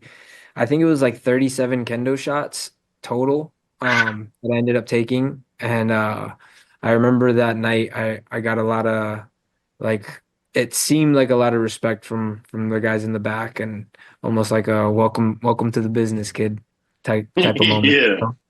I'm glad you guys brought that up because I had it written down. It was August the 10th, 2020, when they did this to you. And I remember specifically watching that. And you're, like you said, you're tied up in the ropes. Rollins and Murphy they're just beating the dog crap out of you. 2-on-1, might I add. Okay. They jumped my man Dom. He was by himself.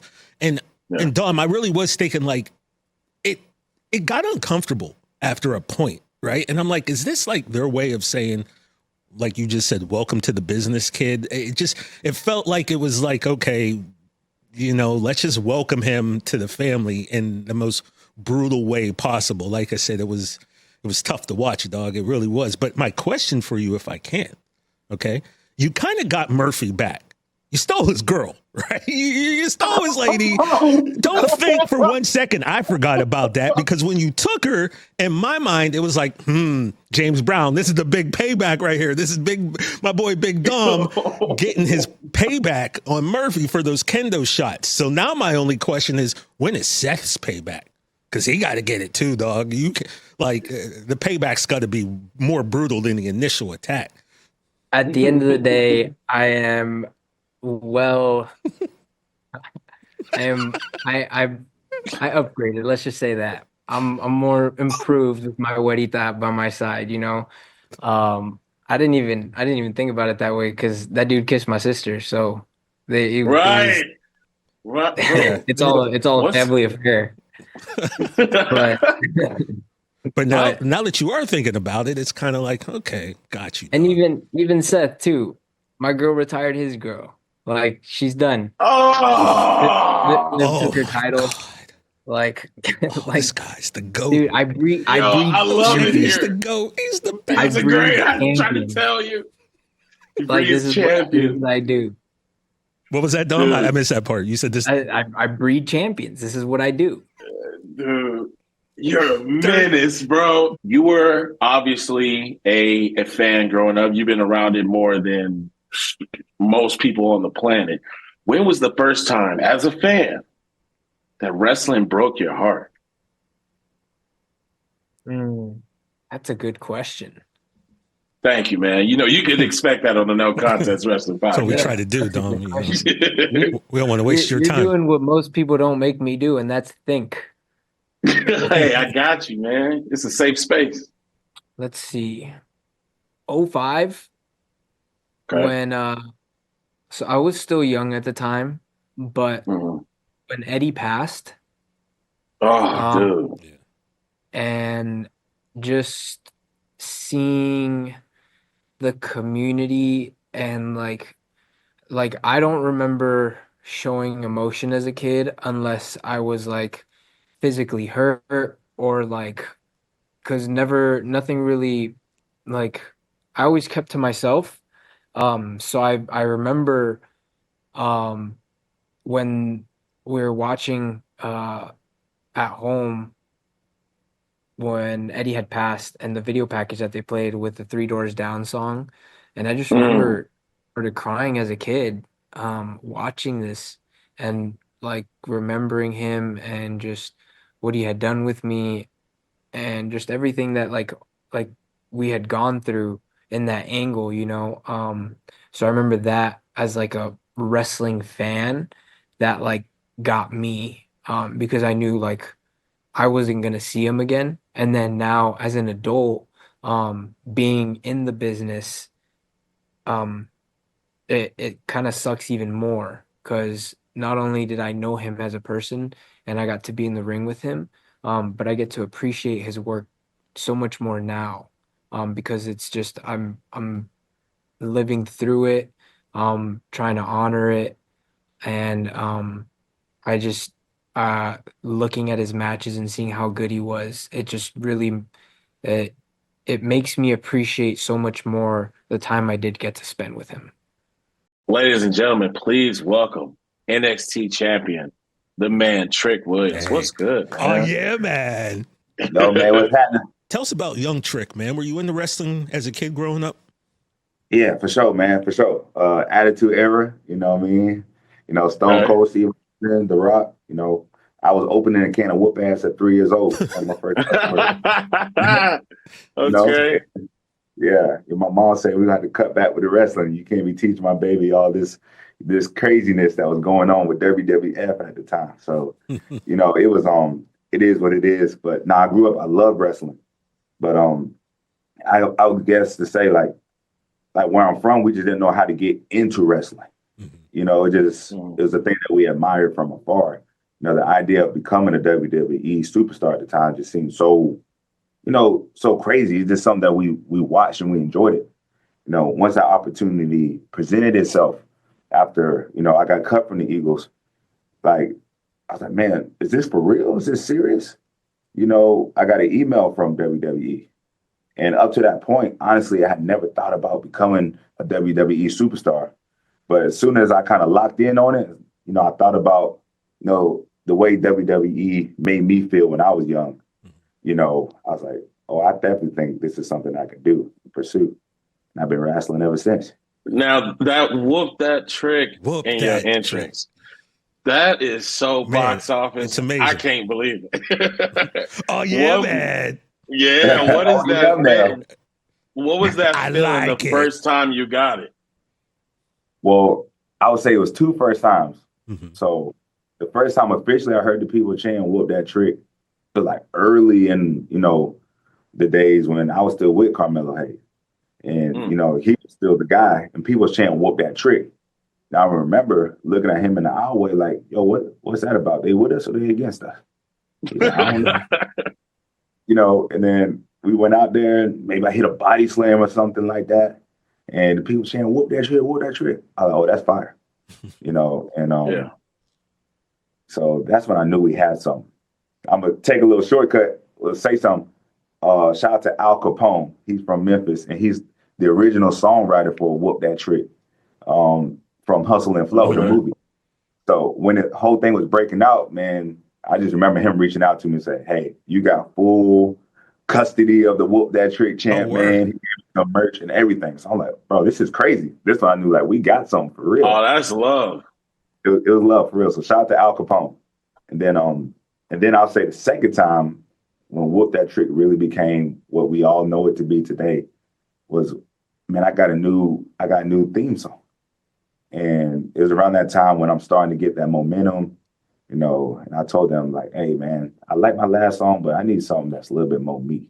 You know, I told them I want heavy horns at the beginning, like something big is coming, you know, like I'm royalty. And I want some horns and I want a lot of bass. And then I played Kendrick Lamar, Family Ties. You know, that'll do it. I was like, man, y'all can make something like this for me, you know, I'd be happy. So mind you, this is about, I can't remember, it's Heat Wave, Ilya Dragunov. This is the first time they made me that song. Bro, I gave them, you know, Family Ties. They had this next song ready for me in like 30 minutes. I'm like, okay, bet. And I loved it. But of course, it's an instrumental. There's no lyrics, there's no chants on the instrumental version of the song. So I'm making my entrance with the new song. Nobody's heard it yet. And the crowd just fills in instantly. And they chant, "Whoop that trick." And they was off beat for like the first 2 times they said it. And then they caught it. They was off beat at first, and then they caught it. And like this wasn't planned. It wasn't something that we tried to make happen. I was like, bro, I just want this beat. The people decided to fill it in with the "Whoop That Trick" chants, which is what I think is super dope because, you know, it was organic. And if you see me get to the end of the aisleway, you see a little smirk on my face, a little smile like, oh, we just made something special. And we've been rocking and running ever since. How, and I'm not saying, you know, he has everything to do with your success, but how important has Booker T and his just leaning into the theme? How important do you think that's been to you? Because I know for me, like when I hear those horns and I know you're coming, I'm like, I'm hyped to see you. I'm hyped to hear Booker. So like, what is your relationship with him and how did he let you know that was something that he was going to do for you? Man, me and Booker, we was just talking trash right before this interview, man. A word. He talking about, we trying to work a match. He talking about he want to get in shape and have one more with Trick Willie. That's what's up. And, like Book since the jump, he's talked to me like he's my uncle. Like not like a coach per se, more like, man, hey, I'm gonna give you what's real. This is what I dealt with, when I was in the business. This is what I had to do to stand out. Hey, that little extra move you did right there, get rid of that. That's gonna hold you back. That's stupid. And he keep it real with me, and I appreciate that because he really speaks to me like family, and that's just the dynamic we've had. And then with the whoop that trick and the ad lib, man, that's just been the cherry on top. You know what I mean? But the support that he does with the ad libs, he gives me that support in real life too. So shout out to Book, man. You start working the regular job, and then you got the call from WWE. Tell me about that. What was that like? Man, it was crazy because I was substitute teaching and, middle school and high school kids and coaching high school football. What were you teaching? What subjects? Well, I got my degree in physical education. Okay. So PE, that's what sports, that's what we do. Bet. Yeah, man, I remember being in those classrooms and TJ, the kids was bad. Like, I ain't gonna lie, man. Like, yeah, the kids was bad, and I don't know if I shouldn't say that, but they know it. Everybody knows it. It's you know true. What I mean? Some of them are. You just deserve to get paid more for what they do, man. Because it's just the system that we got going on, educational. The kids need to,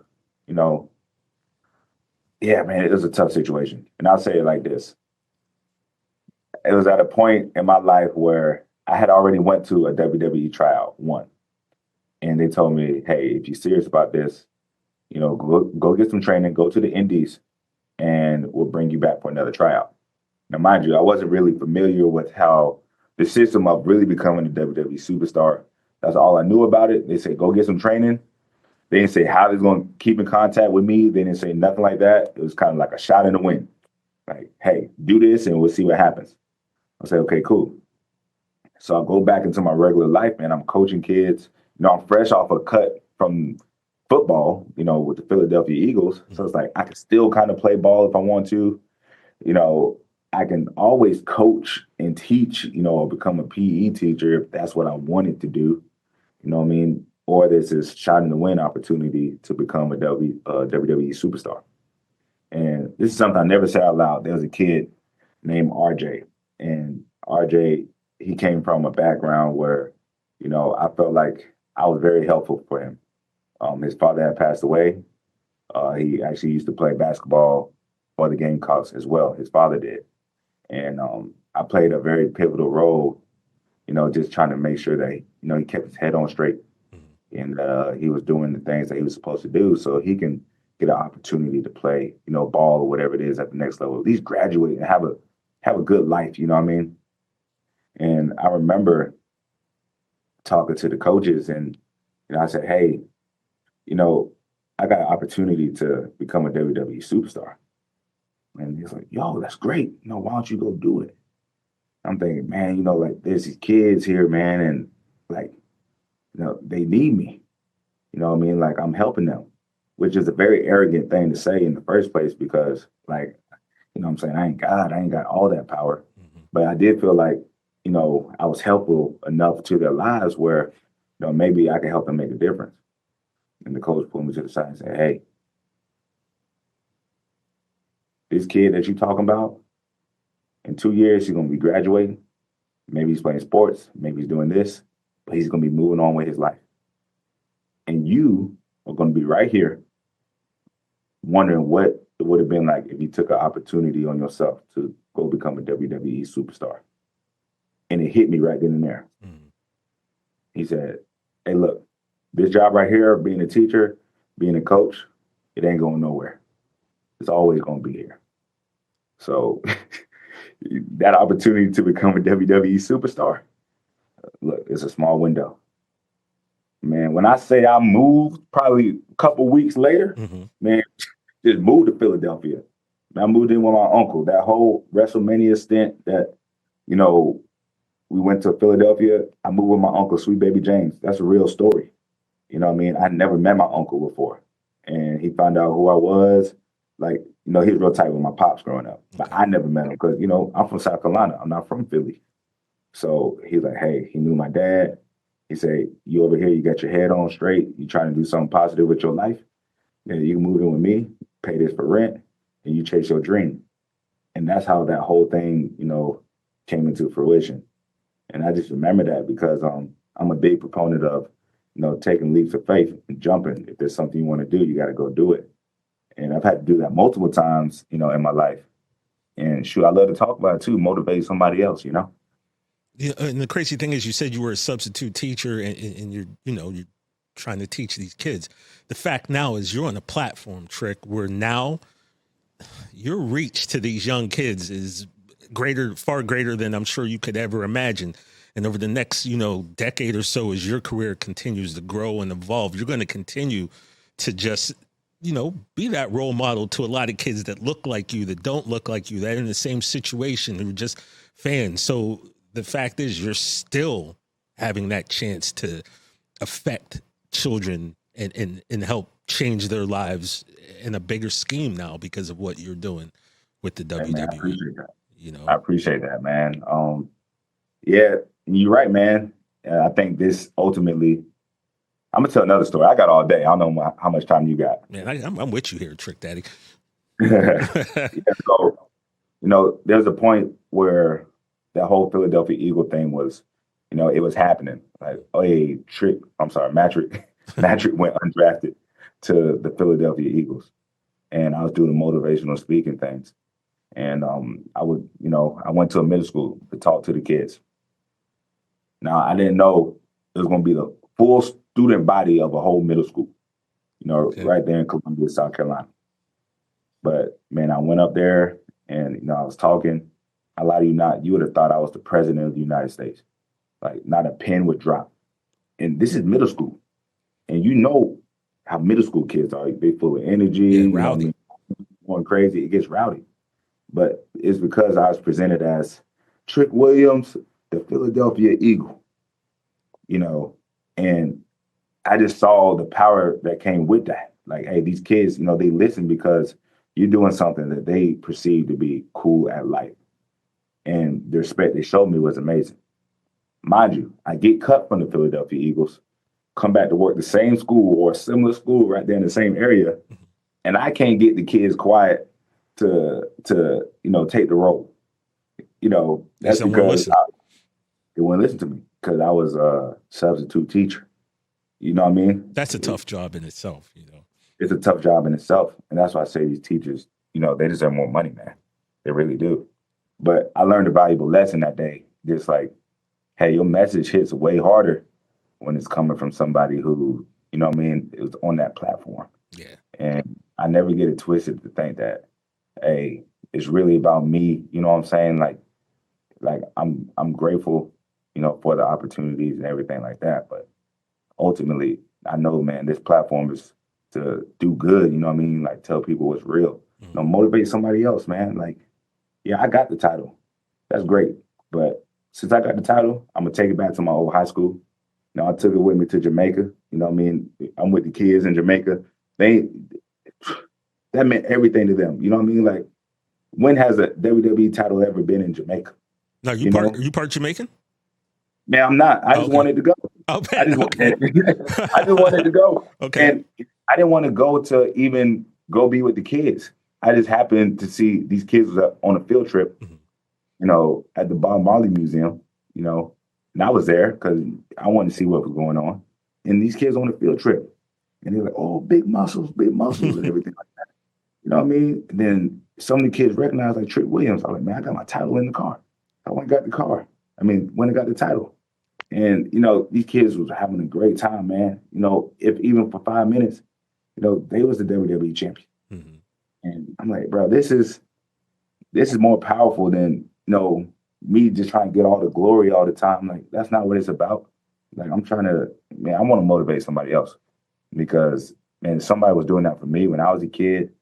when it was my dream to become an NFL superstar. You know, if an NFL guy had came back and told me, hey, yo, you want to do this? Boom, boom, boom, boom, boom. It would have meant so much. And I know that. So it's just, I'm grateful for the opportunity to do that for other people. Bad blood. My goodness, man. He said that, and I quote, I have to deliver a classic. Isn't that what he said in episode 1? And he and Drew McIntyre did just that on Saturday. And you can tell it had such a big fight feel from, you know, the slow walks to the cell, feeling on the steel, you know, just those things that you kind of expect from a Hell in a Cell match. And you know, we've had a few. It had its own PLE, but this felt like the Hell in a Cell matches of old, and it's exactly what he told us he was going to do. I mean, I remember asking him off camera, you know, what you got planned, and he said, "Well, I plan on not doing a thing the next day." I mean, he knew he was going to be messed up. Yeah, and that's got to be a weird feeling to like we know, like, okay, Saturday we got to mess each other up, and it's gonna be bloody, it's gonna be ugly, and you might fall on the way to the back.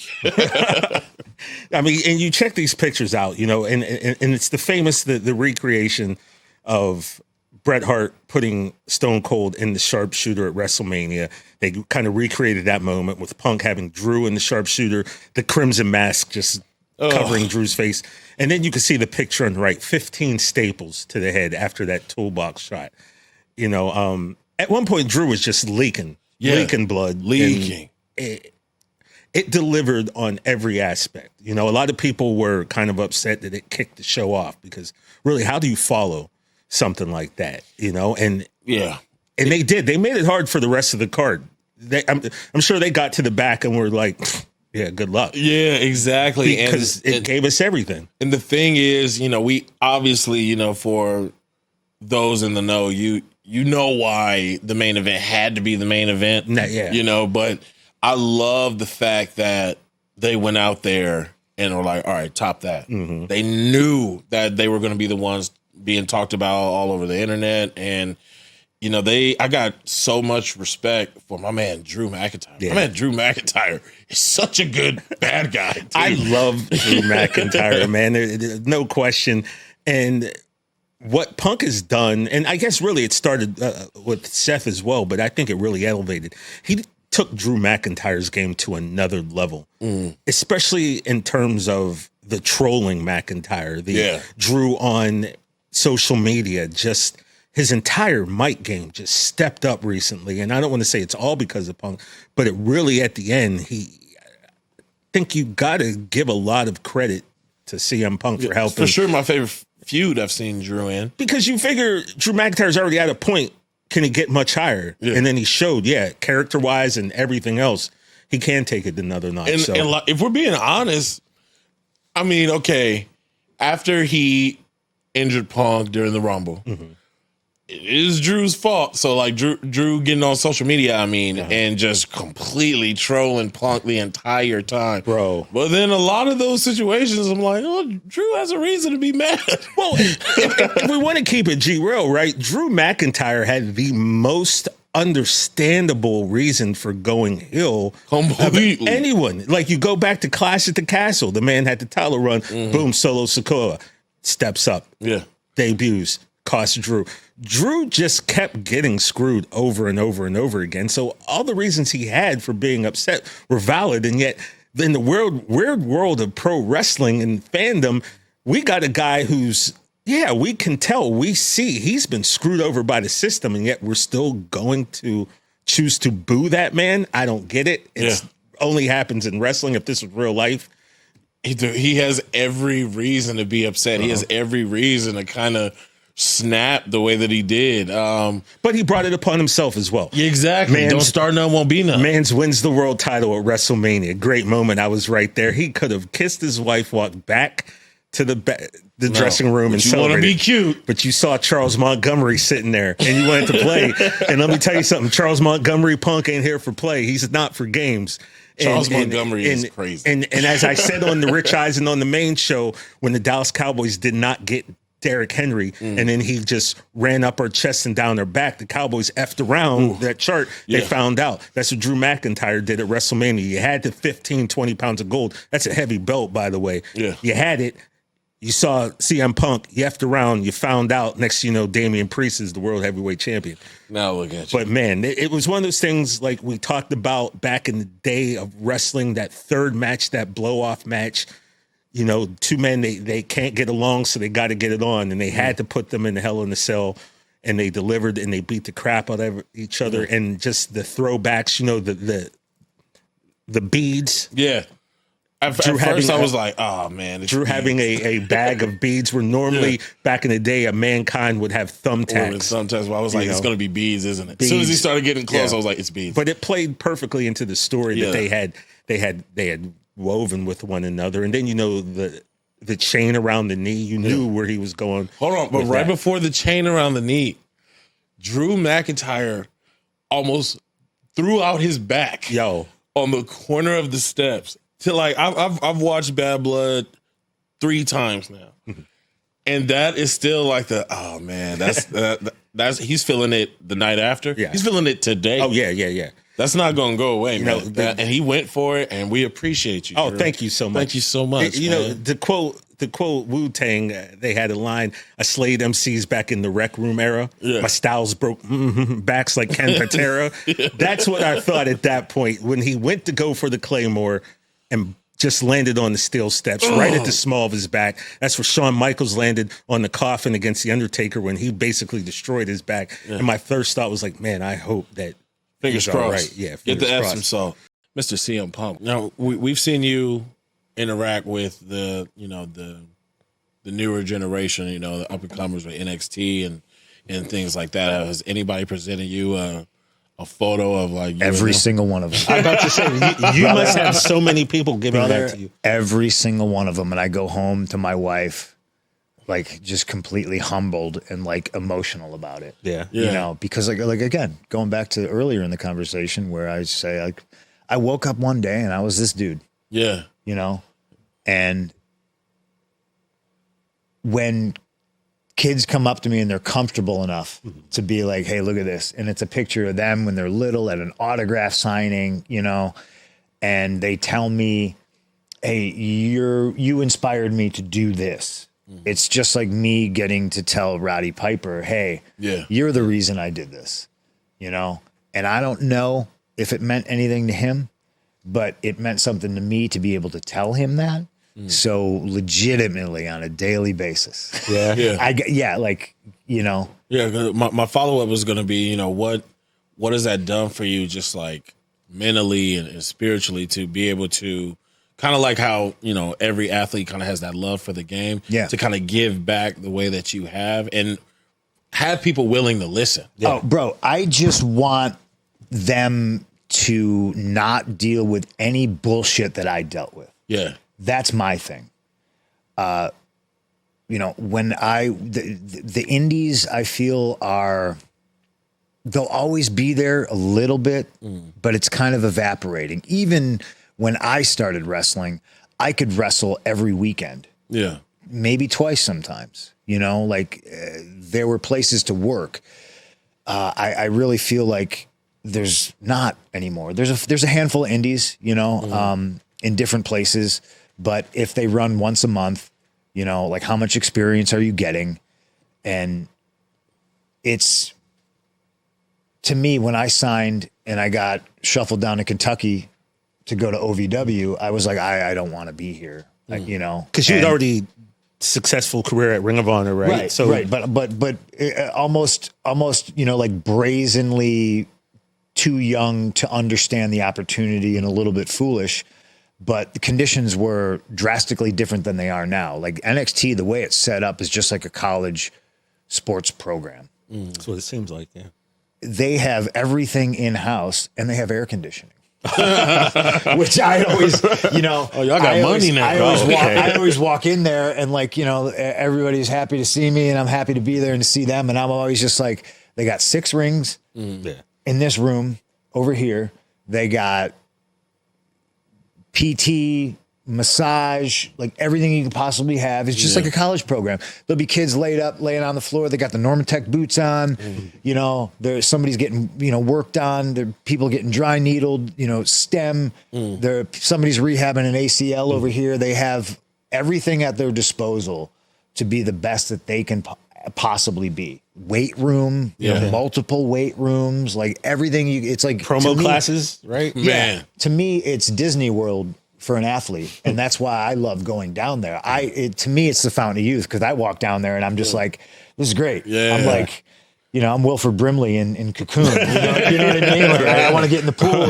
Like I feel young again. I'm around all these people, and I'm inspired by their passion to get better. Whereas when I started and I was in developmental, it was like a little bit more cutthroat back then. I mean, a lot more. But we had one ring.